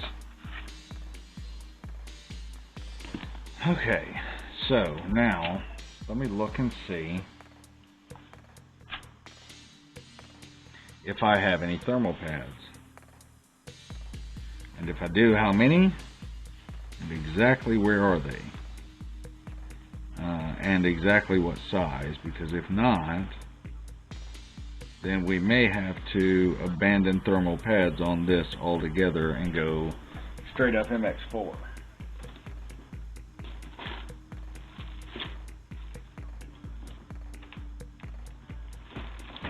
My bag of thermal pads feels awfully light right now, if I have to be perfectly honest. Yeah. Yep, I'm out. That's all I have. Okay, so it's time to find out if we can thermal paste this, and how we determine that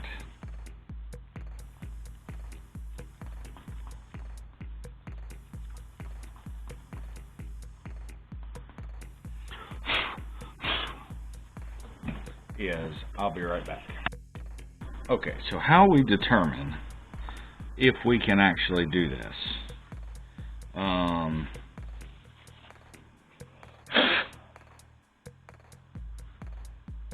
Sorry. I apparently did a terrible job of removing the water from this, or it did a terrible job of drying on its own.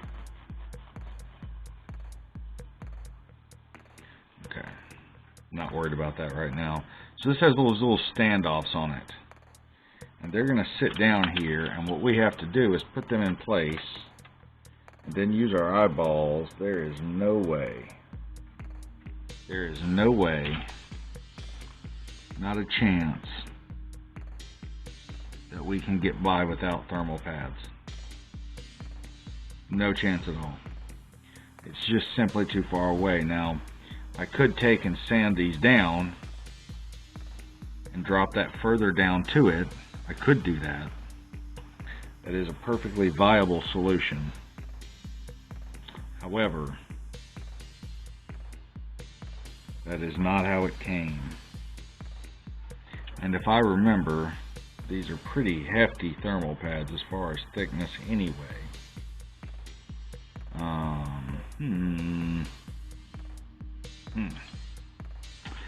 So, looks like we'll be pausing this video for a little bit until I can get the proper thermal pads in. But once I do, we should be ready to finish up and rock and roll. So let me set this guy down on here for now. Telling you something's not sitting right. Telling you it's not. There it is. It's much better. Mainly I just wanted this guy on here. Not for any particular reason.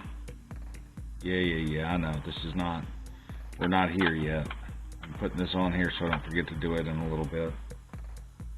Which I will do, by the way. I will forget.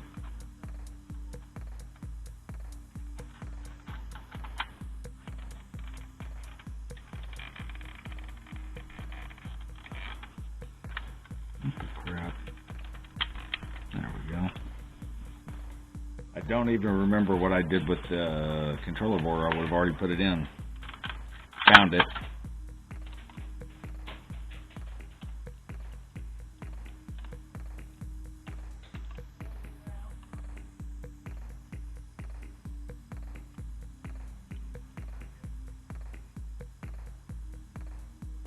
Okay.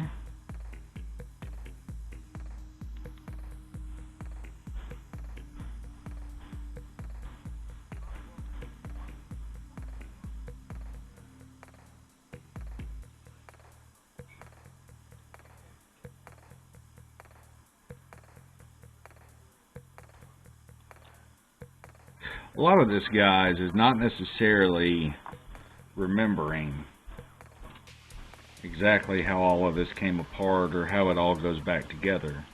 Most of this is just me being brutally honest, is common sense. Okay? Common sense told me how this fit. Common sense, looking at the size of the holes in it, told me exactly what size screw I should be roughly looking for. Common sense told me that. I didn't remember. Common sense said the screw should be, looks like it's going to be, about this size. And so since that's what common sense told me, I started looking for a screw about that size, and lo and behold, I found a screw about that size, because that's what was designed to be here. Was a screw about this size, right? And that is most of, oddly, and I know it might sound crazy, but I promise you it's not. That is, believe it or not, most of console repair is just using basic common sense. Soldering is a different story, but when I'm talking about cleaning and repairing and taking care of and all the other stuff, most of it is just common sense. If something's not lining up and fitting right, why not? What is stopping it? You know? There we go. There we go. It's still not right. Something is holding us out. Does this go? It must. This power cord, no, it can't. It can't go that way. Let's just look. See, all I'm doing now. See, it dropped right in that time. So it didn't like something about, oh, okay, I see what it is. This has got to go in. This is where our one lone black screw goes. And I say our one lone black screw. This is where that one black screw I've tried to put in 3 different places. This is where it goes. Only place it will fit, right?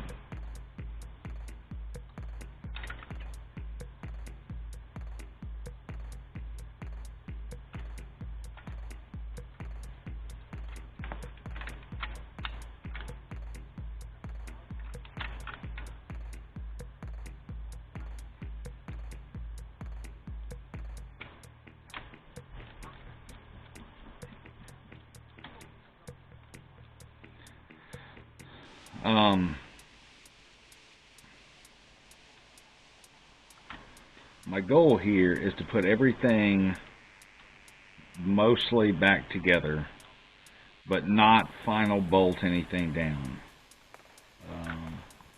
because it's got to come back off. That's my goal here. And that's all I'm going to do. It's just the parts like this fan, for instance, that I can final bolt together because I know exactly where the wiring's going. I can do that, right? But there's no point in connecting this wire here. No point in doing that. There's no point in screwing this guy down because I've just got to unscrew it again in a little bit.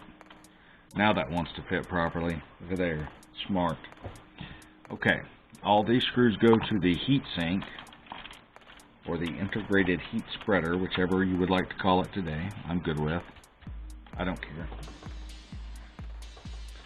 And we're going to just drop this guy down here. Nope, not that way. That way. Even though I know that I have not connected.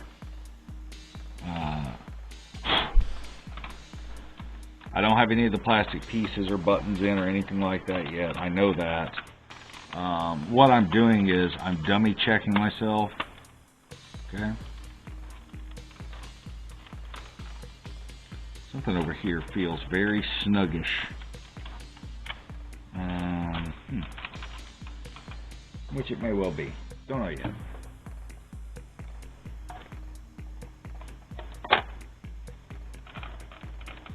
Okay. Let me get on Amazon and order some thermal pads, some thick ones, and we will wrap this guy up. We will have to clean this a little bit. We're gonna have to polish this a little bit, but that didn't come out too bad. I don't think. I think that looks pretty good.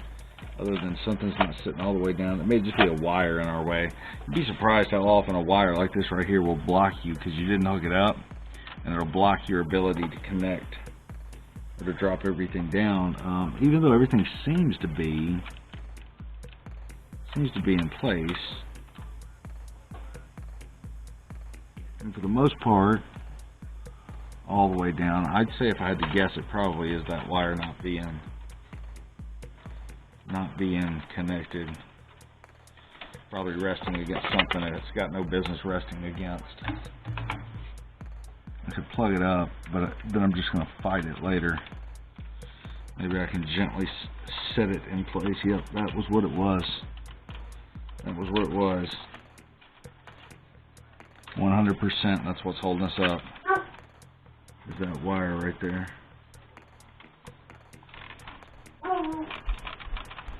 I said that. Maybe it's, oh, you know what else I don't have in? I don't have the, I didn't put the dust collector in either. I'm not sure what's holding us up all the way, but something is holding us in from dropping all the way down. I'm not super worried about it right now. Not super worried about it right now at all, not even a little bit. Because I know we still gotta bolt all this down. I still gotta take it all back up, so I'm not super concerned about it. I'm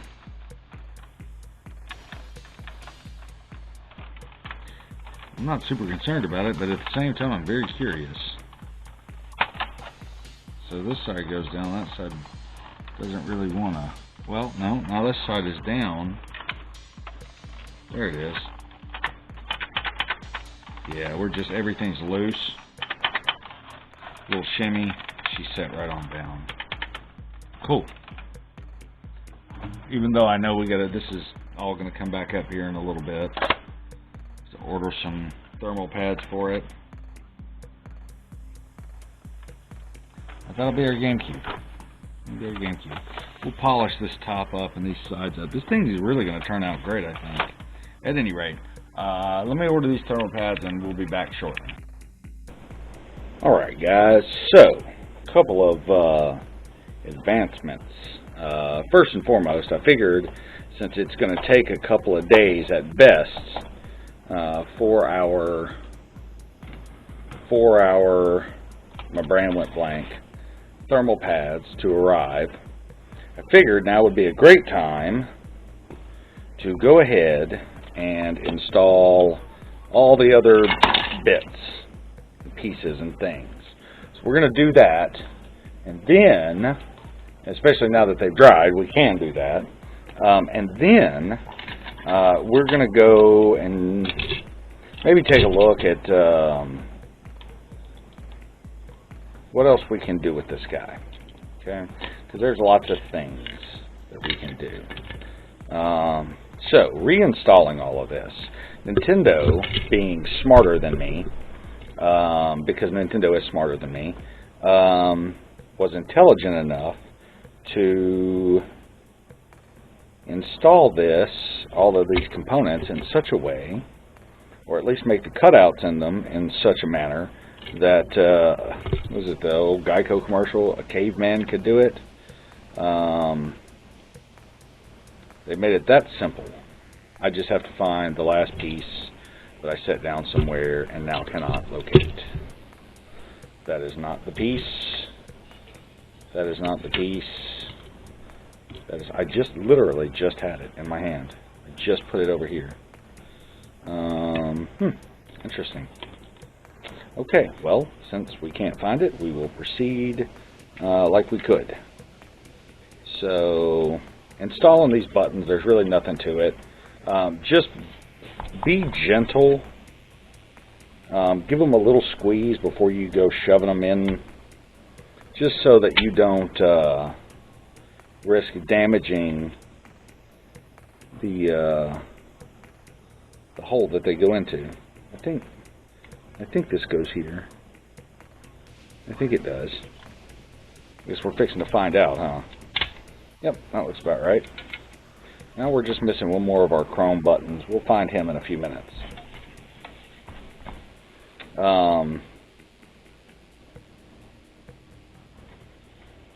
Install your little gear wheel. He has to go in. And if you want to know, it's pretty clear, it's pretty obvious the way that this little gear right here goes in. There's not really a way to mess that up. And when I say that, the reason that you can't really mess it up is because it won't fit in properly. I'm trying to do it now. It won't fit but one way properly and stay in place. The little tab right here faces down, okay, and drops into a little slot.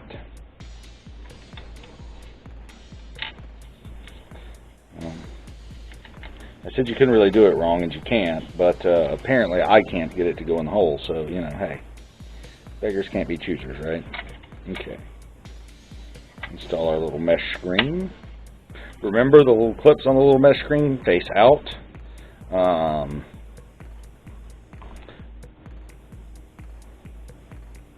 Yeah, this spring goes on that button that's over there that I put down somewhere and now cannot locate, because that's just the way things go for me. I'm gonna have to find him though at some point. Okay. There's also another little clip. This guy right here goes in this way. Clips onto our shell. There's one more little. Tell you what, let me go try to find these two. There's two little plastic pieces that I seem to have mislocated. Let me go find them real quick. So you see the problem there is that I'm not a very bright boy. Oh, Lord Jesus. You see, that's exactly what I mean. I'm not a very bright boy. So the problem is I just am also not observant because they were right in front of my face the whole time. And I say that. They were right in front of my face when I went to pick it up, but I didn't grab these two pieces. This button here, there's a large and small little tab. Pay attention to that and make sure you put your spring on him.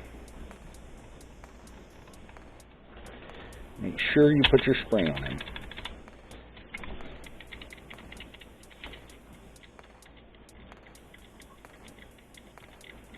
Yep. We can install our LED gizmo, which again, he only goes in one way.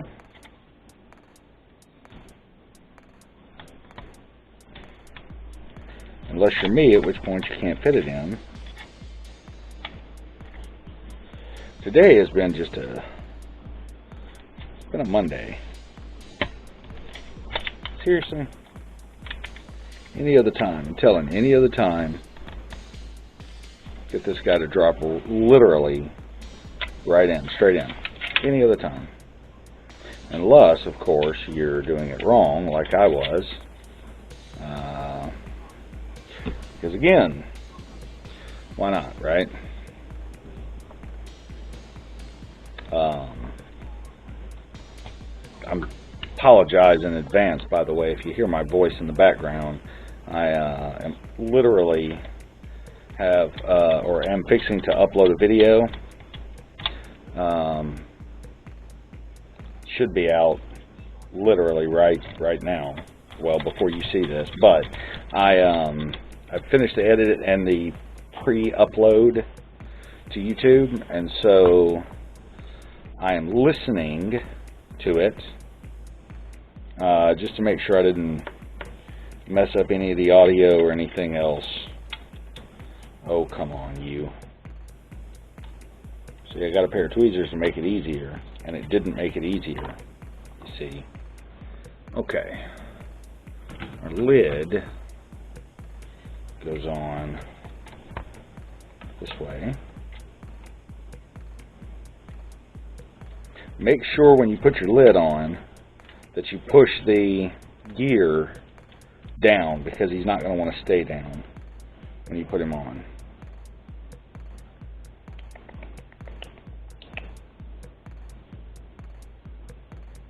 And then this little piece here drops in and clips in. Now there's a spring, and I don't remember which way the spring goes in, but that's okay.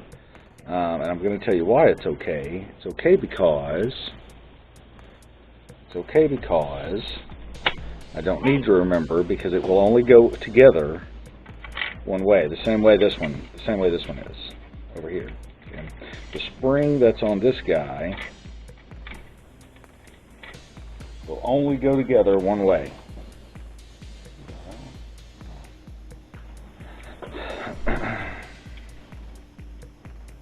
So this spring, this is the spring over here that squeezes together. Now, this is what I'm going to tell you about these springs, okay? I'm going to go ahead and pre-warn you. These springs are pre-loaded and ready to go, and ready to absolutely, there's a British phrase that I would love to say, just like that right there. But I can't because I'm on camera, because I'm on YouTube, and while this is not necessarily a YouTube-friendly channel, it's not necessarily not a YouTube-friendly channel, or a child-friendly channel. But there is a British term, maybe it's an Australian term, but anyway, I'd love to be able to say it right now, but I can't because I won't. Oh wait, nope, don't do it, don't do it. This spring, haha, smarter than the average bear I am, goes in here. I said it went in there that way. Is this the right spring? Maybe this is the wrong spring, maybe that's why it won't fit. Is this spring? Right here it can't. It can't because it won't physically fit. So this spring has to go in here this way. No. No. Yeah, this way. Okay. And it is just an annoying little thing to get in. Just an annoying little thing to get in.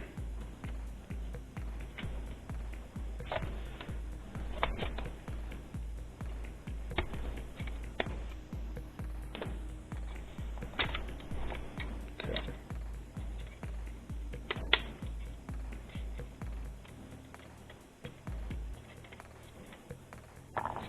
Now I haven't screwed that down yet, and so he's going to be a little bit floppy, for lack of better terms. That is by design.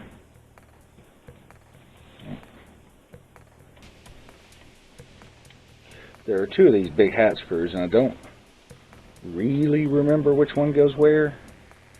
I think they both go here, to be perfectly honest.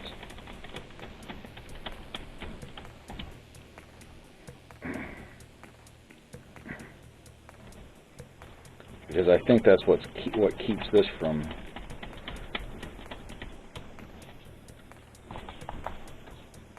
Now, if I push this button, I cannot push the button. Which means if you cannot push this button and it releases the lid, then you have the spring most likely installed improperly, incorrectly. Or you have it too tight. Which one? I don't know. But see where when you push this up, it should pull this whole piece back, but it's not allowing us to. It's also not pulling it all the way forward. So, we have not installed that properly.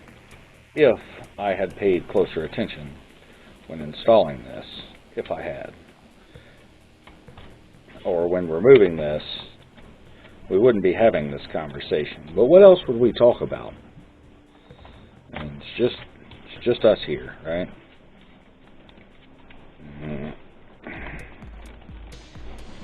Yeah, that's way too much tension. Way too much tension. That was my problem. Way too much tension on that guy. So let's install him. See if I go this way. That's still, well, that might work. Yeah, that'll work. Okay.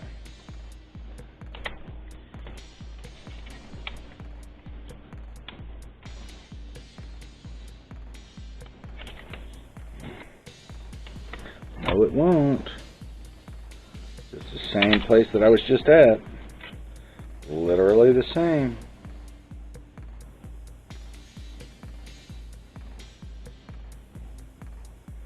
See if I go this way, it doesn't give him anything to catch on.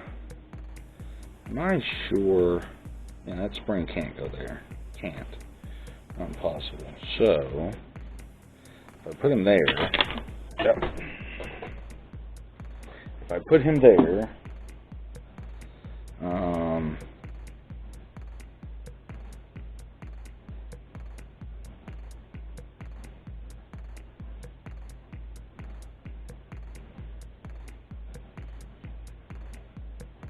he can't go that way. He can't go that way.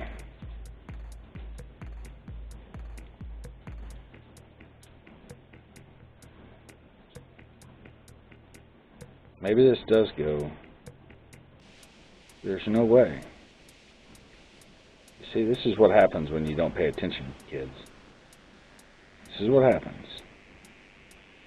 Maybe...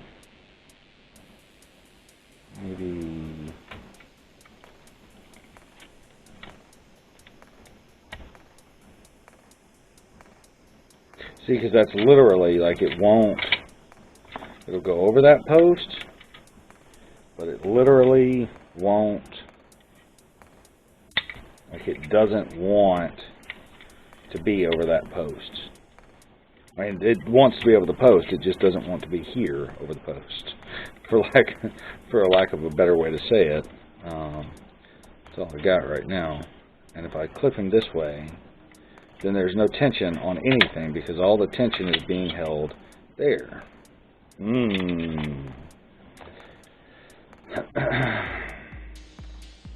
So the first thing we have to look at is, how did we mess this up? Second thing we have to look at is, how do we fix it? So that guy definitely sits all the way down. That has to go here. That is the correct piece to go here. Gloss over how we're going to get that in later. For now.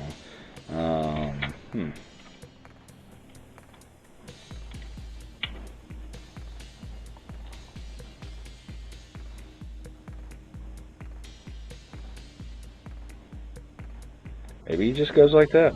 Maybe that's just how he goes. Maybe I just am trying to outsmart myself. Yep. That's how he goes. Has to. Right? Yep. That's definitely it. So he does just clip into the little tab. Give me 1 second. Alright, sorry about that. My son called and wanted to chat a little bit. Okay, so while we're gone, and it only took a few minutes, we just installed the final pieces on the top of this guy. And so now, our lid opens and closes the way it's supposed to, which is great. And what we have to do is a little bit, just a little bit, of polishing. So we're going to get out our Quicks plastic polish. I always do that. I don't know why I do that, but I always do. I always shove the little plastic polishing cloth that it comes with all the way down in there. Really got to stop doing that. So we're going to get our Quicks plastic polishing compound out. And we're going to rub on this guy for a few minutes and see if we can't get some of these fine scratches out of the jewel. Now I'm going to kind of indiscriminately, and I'm going to tell you guys this, by all means, go ahead and polish up the whole case. You know, you can clean this guy. But if you're going to polish on it, I want you to be aware that this silver is skin deep, okay? And when I say it's skin deep, I really do mean that. Like, it is very thin. So if you polish or rub on the silver paint on it too much, you will go right through it very rapidly and expose the whitish color plastic underneath it. You don't want to do that. So don't do that. Don't rub on it too much. Don't rub on it too much. You want to just give it a nice little rub down. You don't want to go crazy. This is certainly nothing that we want to, we would want to get our buffing wheel out for, because the paint is so thin on these. All you're going to end up doing is cutting through the paint.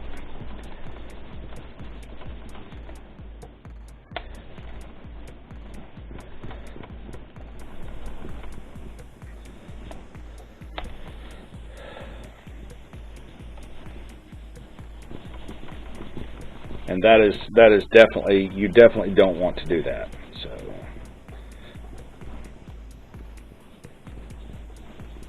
alright. That's going to be good enough for now. Let me grab my microfiber cloth, and looks like we got some weather moving in on us. My AccuWeather has decided to go nuts.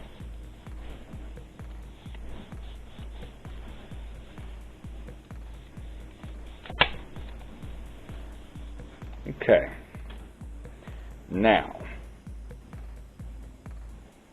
wipe him down a little bit, put the tube in before we put the cloth in, because we're not dumb, we're smart, so we're going to put the tube in before we put the cloth in. Okay, so we got all of that done. That looks so much better. There's still one tiny little nick here, and there's some very fine scratches on it. We could polish those out. I'm not super worried about them, but we've got that done. So, and the lid opens the way that it's supposed to. Cool. We're going to set him aside. We're going to come back to our main board, to our main. Okay. And I'm going to flip him over gently, very gently, and install our covers.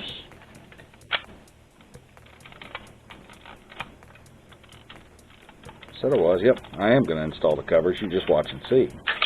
We're going to install our covers.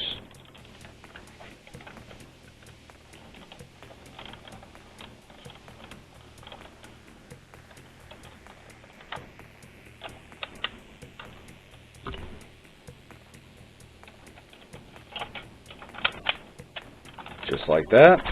And that's got all those covers installed. Now, we are actually going to start removing this. So, there's a couple of things that we can look at doing. And I'm going to give some thought to. So, what we can do here, if we want, is, let me unhook all of this.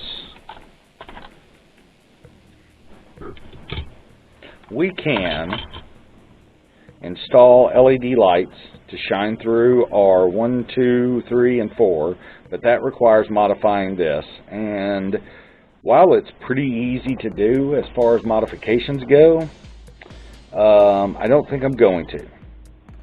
But it is an easy mod. All you have to do really is install those here, and then come in with an LED light.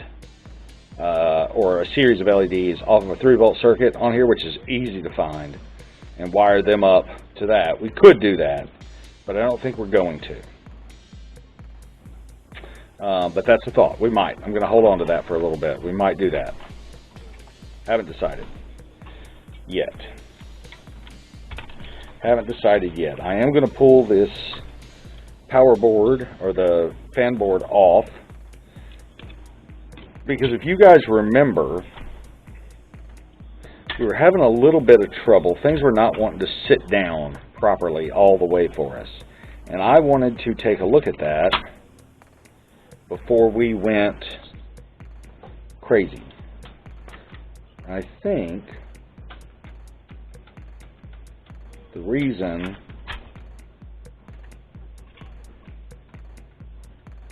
something's definitely not installed in the correct orientation or location. Let me take both of these out real quick. Take both of those out real quick and drop this back down.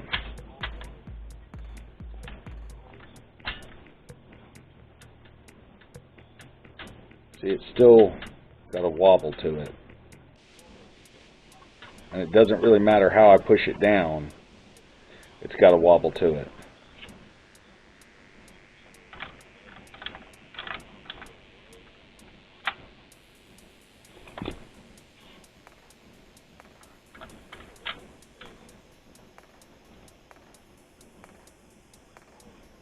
I'm just looking to see if this piece is bent, which it may be.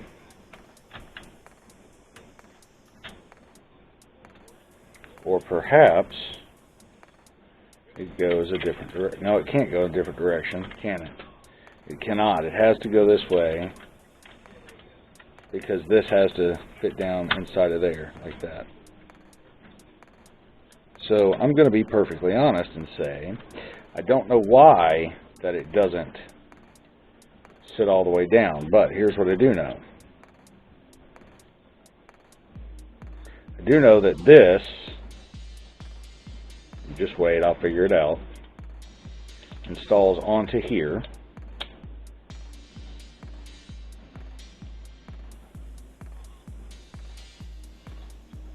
%. And this drops down back down on here. Just checking some things.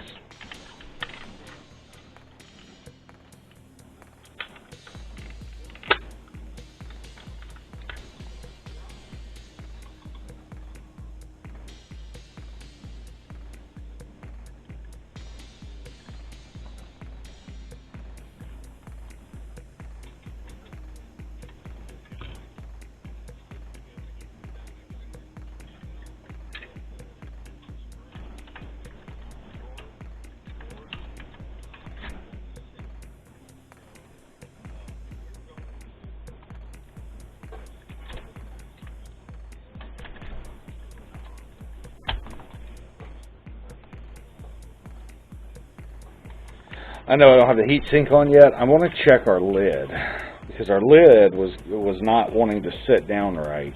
And until I get the lid sitting down right, I'm not going to be real happy.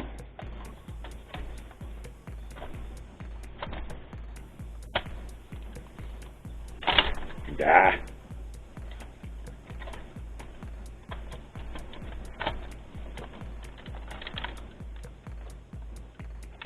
Still not wanting to sit down right.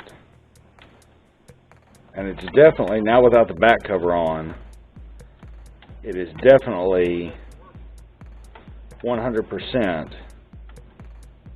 little bit of a twist in it. A little bit of a twist in it. So, I wonder why. See it rocking right there? It's just a little bit of a twist in our board. I can push it down and hold it down. Is it the way it's sitting?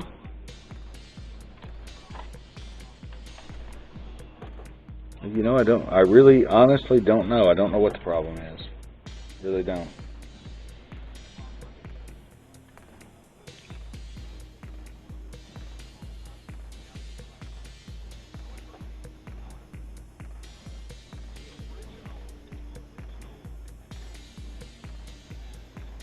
Very interesting. Very, very, very interesting.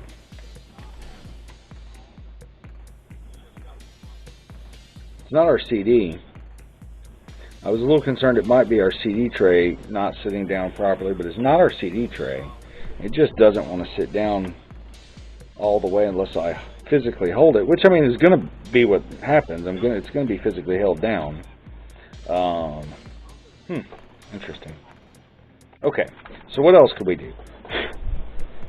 Well, we could install some side LEDs here if we wanted to shine lights out.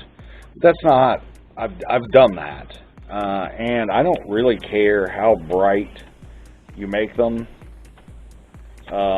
You see the LEDs through the holes, which you don't want to do. And the fan gets in the way on this side, which is bad.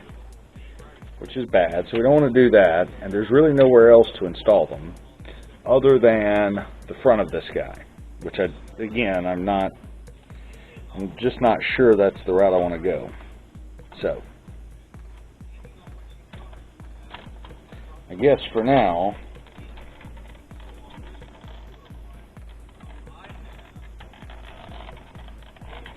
why doesn't that want to go? Oh, because it's not sitting all the way down yet.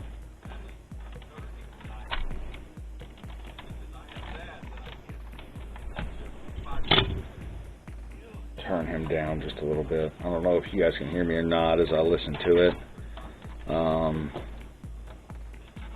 I did notice one failure, but I'm not going to go back and correct it because I can't be bothered. The one failure in the video, as I noticed, is when I went to the high speed to do a bunch of work in a hurry, what I didn't do was insert music, which I generally always like to try to do for you guys, because I know 5 minutes of sitting there watching me do some tedious little work. I say 5 minutes, a couple minutes of it in silence is too much to ask. I know it is.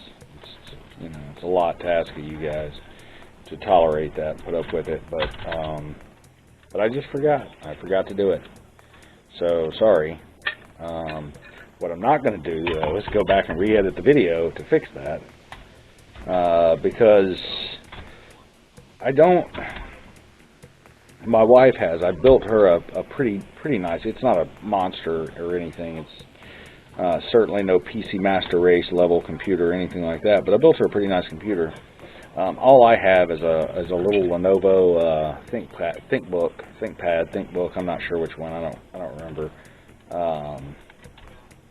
So that's all I've got to do video editing on. And it's not a bad little computer at all. It's just it's a laptop and it doesn't have a lot of power. It's only a i5 and no graphics card or anything else, and so video processing can take a lot of time. And generally, for an hour video, it's about on Shotcut. Now, this, you computer people will understand better than I guess more than non-computer people will. What the crap? Why did my LED light up? That was weird. Did you guys see that? Like, literally nothing's plugged up, but that was really strange. Perhaps capacitance on the board, maybe? It had to be what it is. It had to be capacitance. Weird. At any rate, processing a video, an hour-long video in Shotcut at a decent quality. And again, I'm uploading at 2K, 3160 by whatever it is. At any rate, and I'm not, I don't go nuts. I don't go the absolute maximum best quality or anything like that.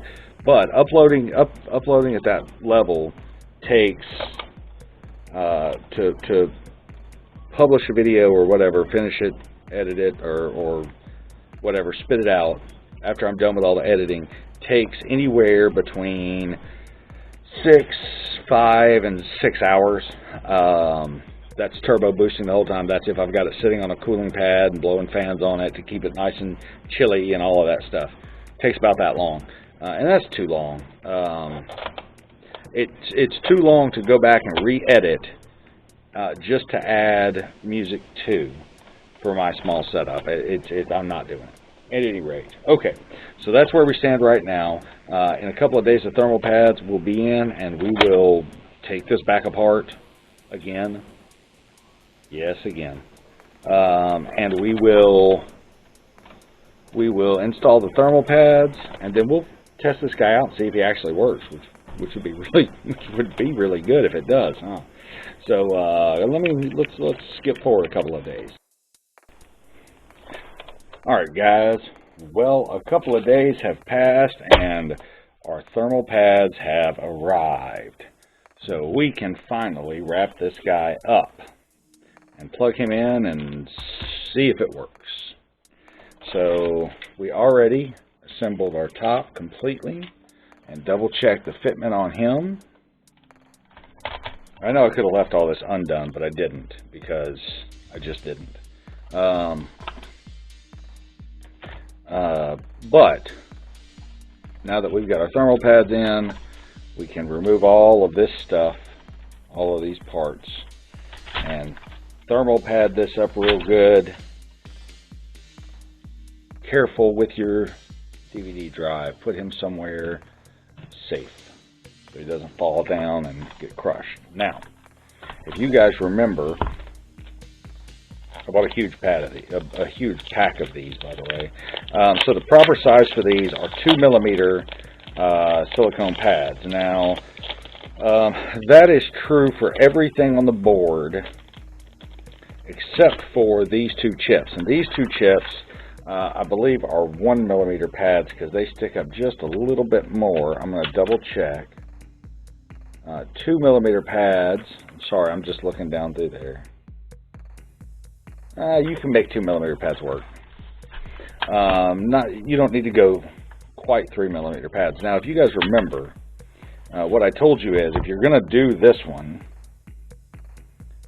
the best way to go about it is to line it up with the marks that are already on the board, or already pre-etched into this. So I'm going to make a mark there. I'm going to come over here. I'm going to make a mark. A little bit bigger won't hurt a thing. We're going to get our gigantic scissors. I've got smaller scissors somewhere, but we're just going to use these. I'm going to cut us a nice straight-ish line. And if we don't get it right, we'll do it again.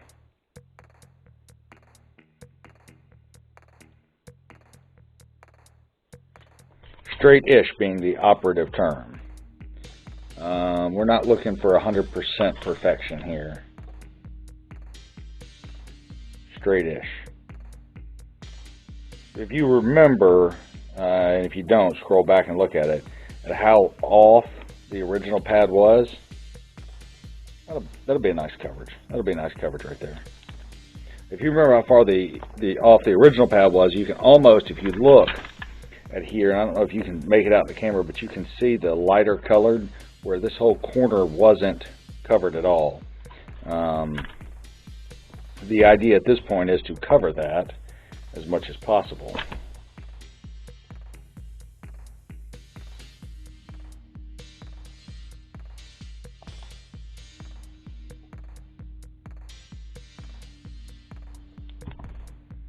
And again, we're going to do the same thing here.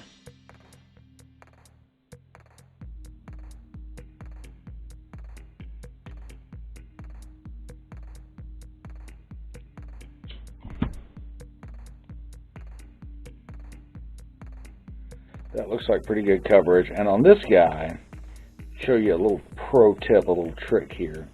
Instead of cutting two individual ones, just cut one long piece. Right? That's all we're really worried about.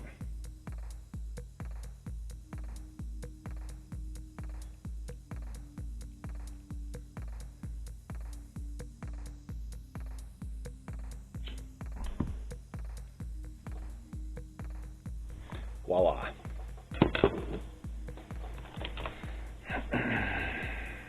Yes, I know my cuts aren't perfect, but we weren't really aiming. I mean, you can be as precise and perfect, and you can measure all this out. But the truth is, it's probably not going to matter a whole lot, because we're already giving it more thermal coverage than it had before, and it's all new thermal pads and the whole 9 yards. So, to apply these, peel off the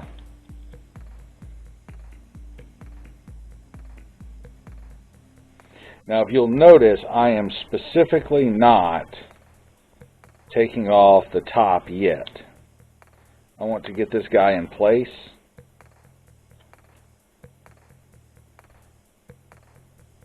%, before I go completely peeling off the top of it. I'm going to double check my board. Come on.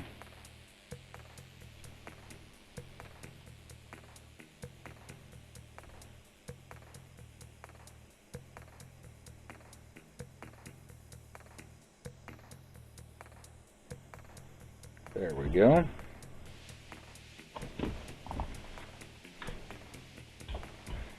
And then I'm going to double check my layout, because he should lay out that way. And once I'm sure I've got that, we'll round up my little tweezers.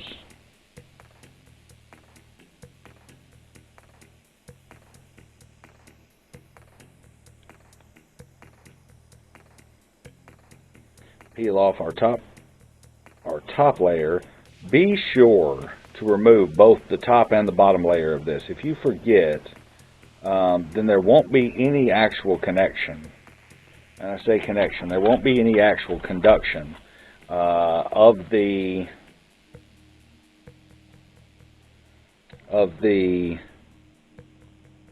chip to the thermal compound.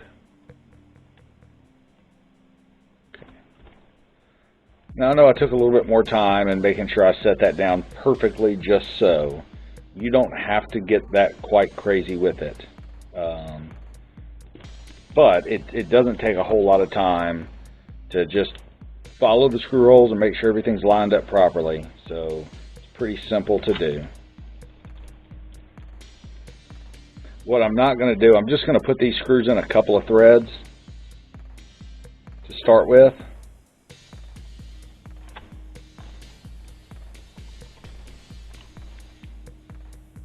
And I'm going to mainly hit my four corners first.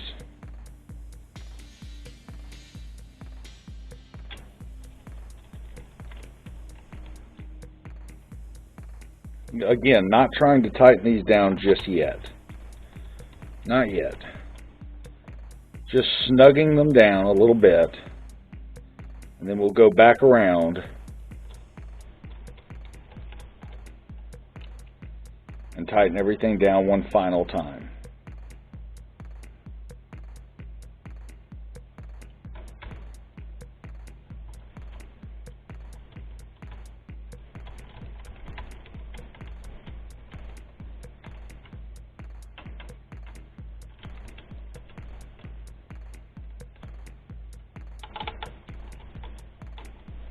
Now, there are, and there may be, because it's Nintendo, there are no published torque specifications for this that I am aware of.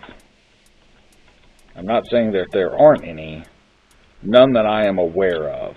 So, you know, how tight should you put these? Good and snug is the answer. Good and snug.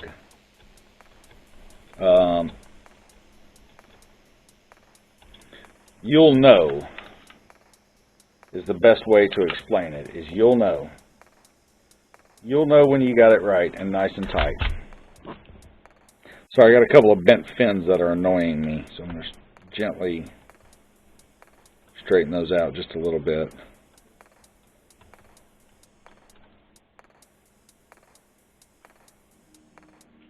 Okay. Cool with that. Next thing that we're going to drop on is going to be our CD drive. Once I remember which direction it goes, this direction right here.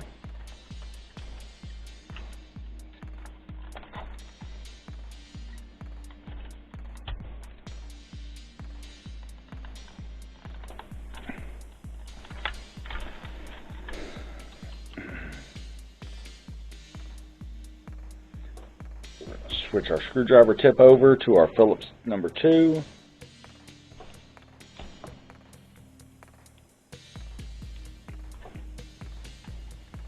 And so I want you guys to try your best to follow along with the way in which I'm doing this, okay? Not that it really matters all that huge much, but I only put one screw in on that side so I could get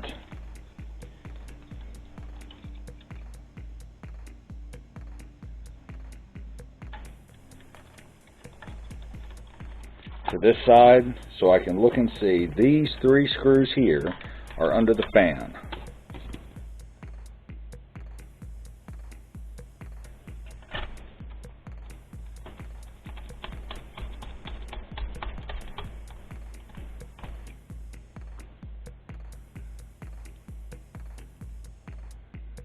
And then there's one that goes on top of the fan.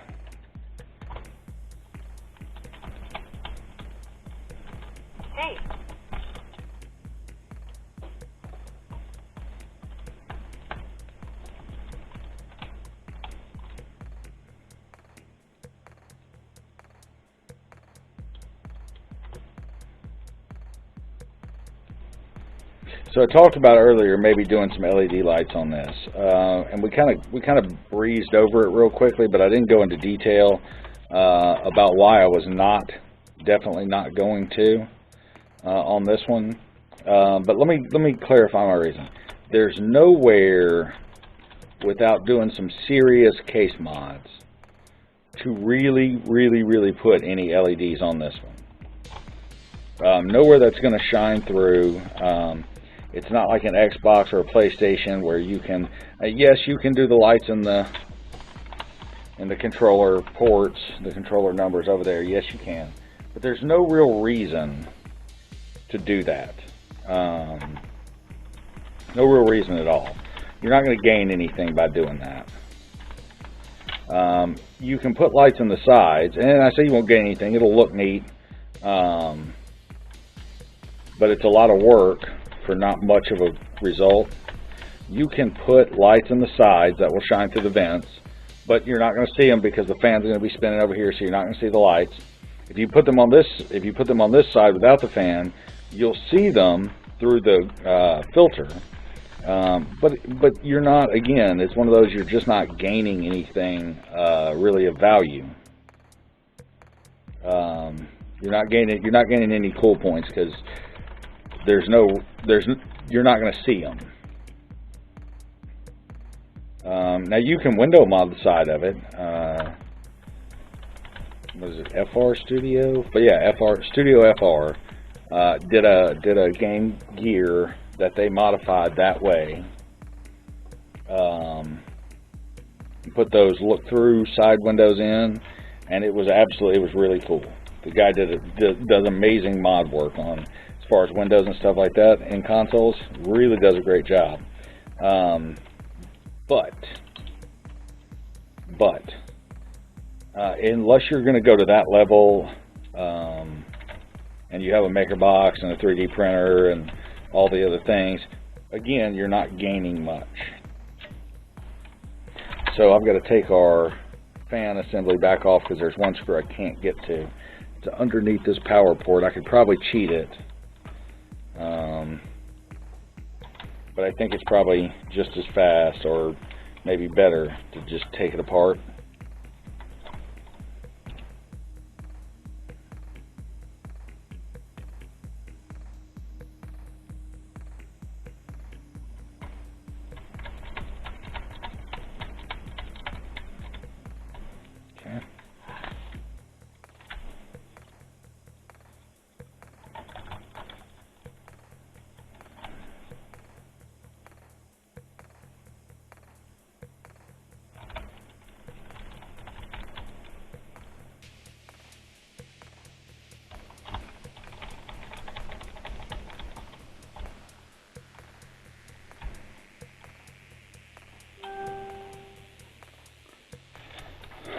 And then we're going to have to switch back over to our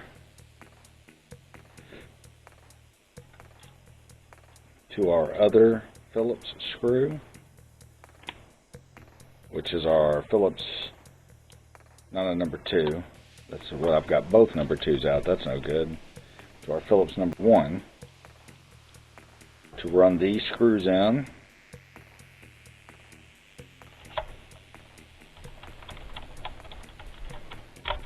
I'm starting to get the distinct feeling, by the way, that I'm missing a couple screws. That they should go somewhere, but I don't know where yet. Which means I'm going to put this in. Before I even put that on, let me take a look around and see what I've missed, because I've missed something.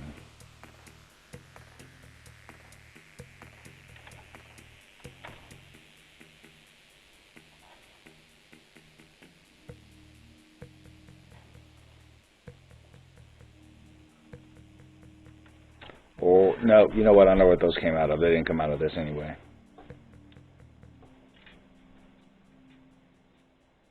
I keep telling myself that one of these days I'm going to get better organized. And I do a pretty decent job, but occasionally I'll leave some screws laying around that I shouldn't, occasionally. So this console did not come to us with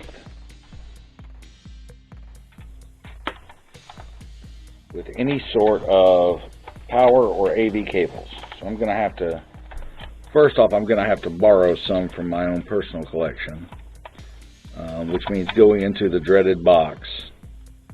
And you see, the funny part is I keep all of my cables in a box over there, and they're all wrapped up with, and I say all wrapped up, they're all in their own GameCube power cord and video cords. Go in a bag with the controllers and stuff like that, all in its own little box. Xbox stuff goes in its own, and for each one, so if I've got multiple Xboxes, each Xbox will have its own box just for its own cables and connectors and stuff like that.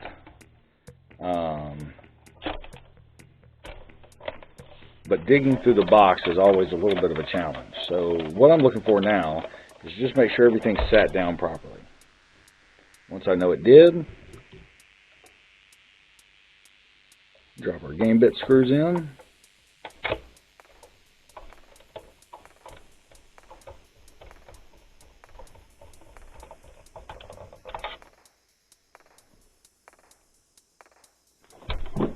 Drop our game bit screwdriver.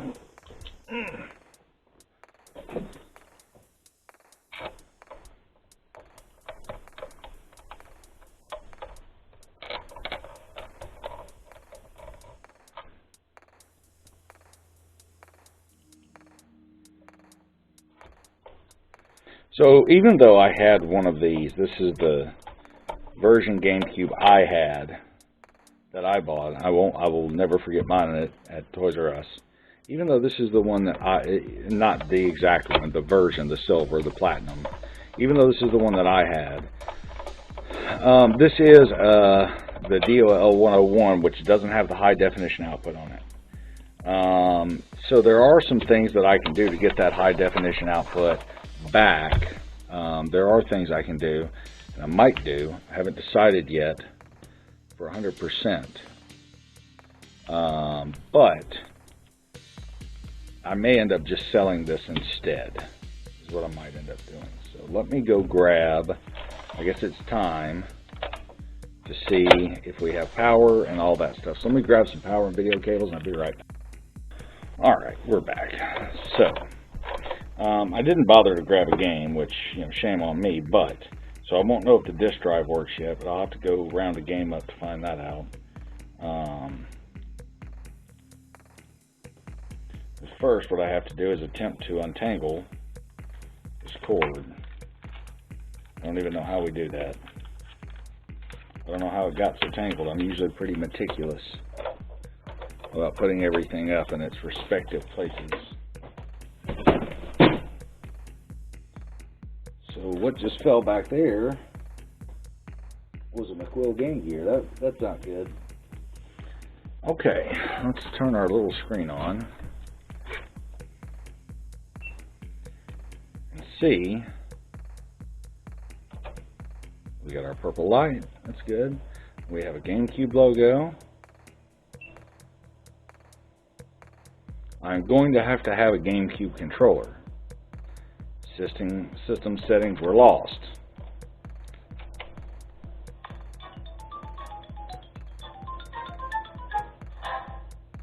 So it definitely works. That's very cool. Let's first set the calendar. Okay, give me a second. Let me go get a controller. Okay, that was quite the expedition. Now at least I have to clean up this Platinum controller to go with my Platinum GameCube. So now that we've got this guy all plugged in, let me pan the camera down and we'll fire this guy back up and let you guys see the screen. Alright, let's reset him.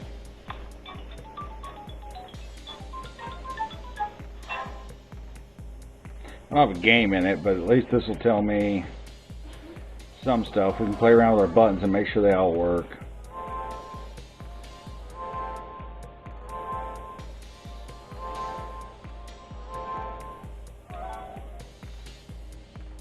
Seven 2066. That's interesting. It's not 2066.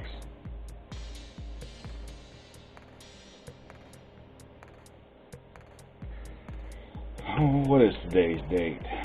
6/16.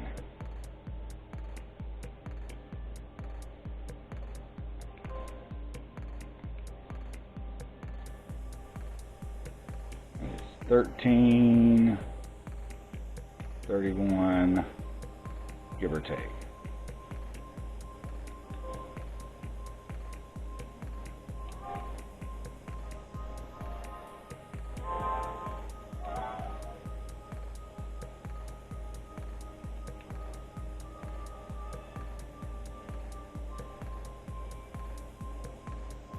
So we can definitely slide the screen around.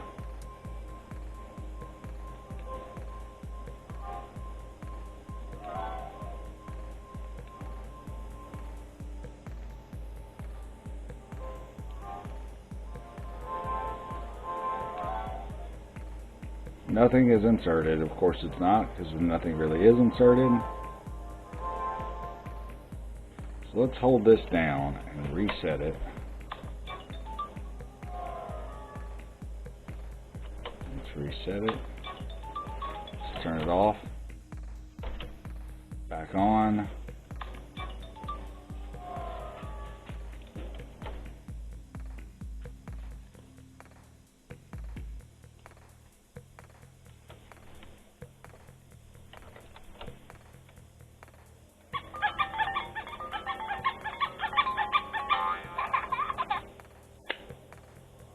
So our triggers work. Cool.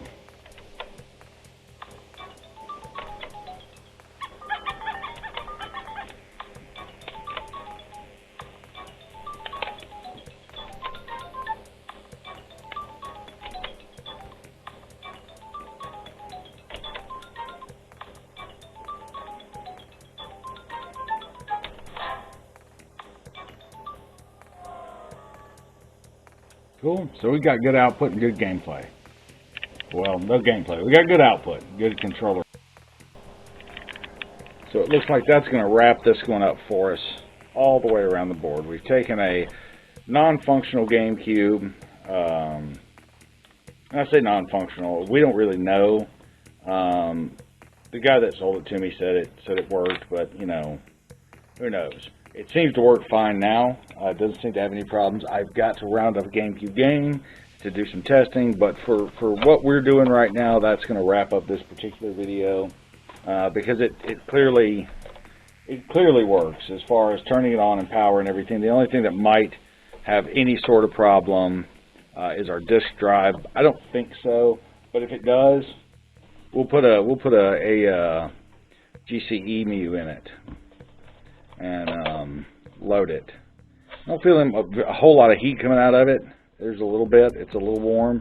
Nothing outrageous. But at any rate, that's going to wrap up our GameCube. So I hope you guys enjoyed watching it. If you did, like, subscribe, hit that bell icon so you get more notifications about more videos like this. Guys, I appreciate you hanging out with me, and we'll see you guys on the next one. Thanks for watching.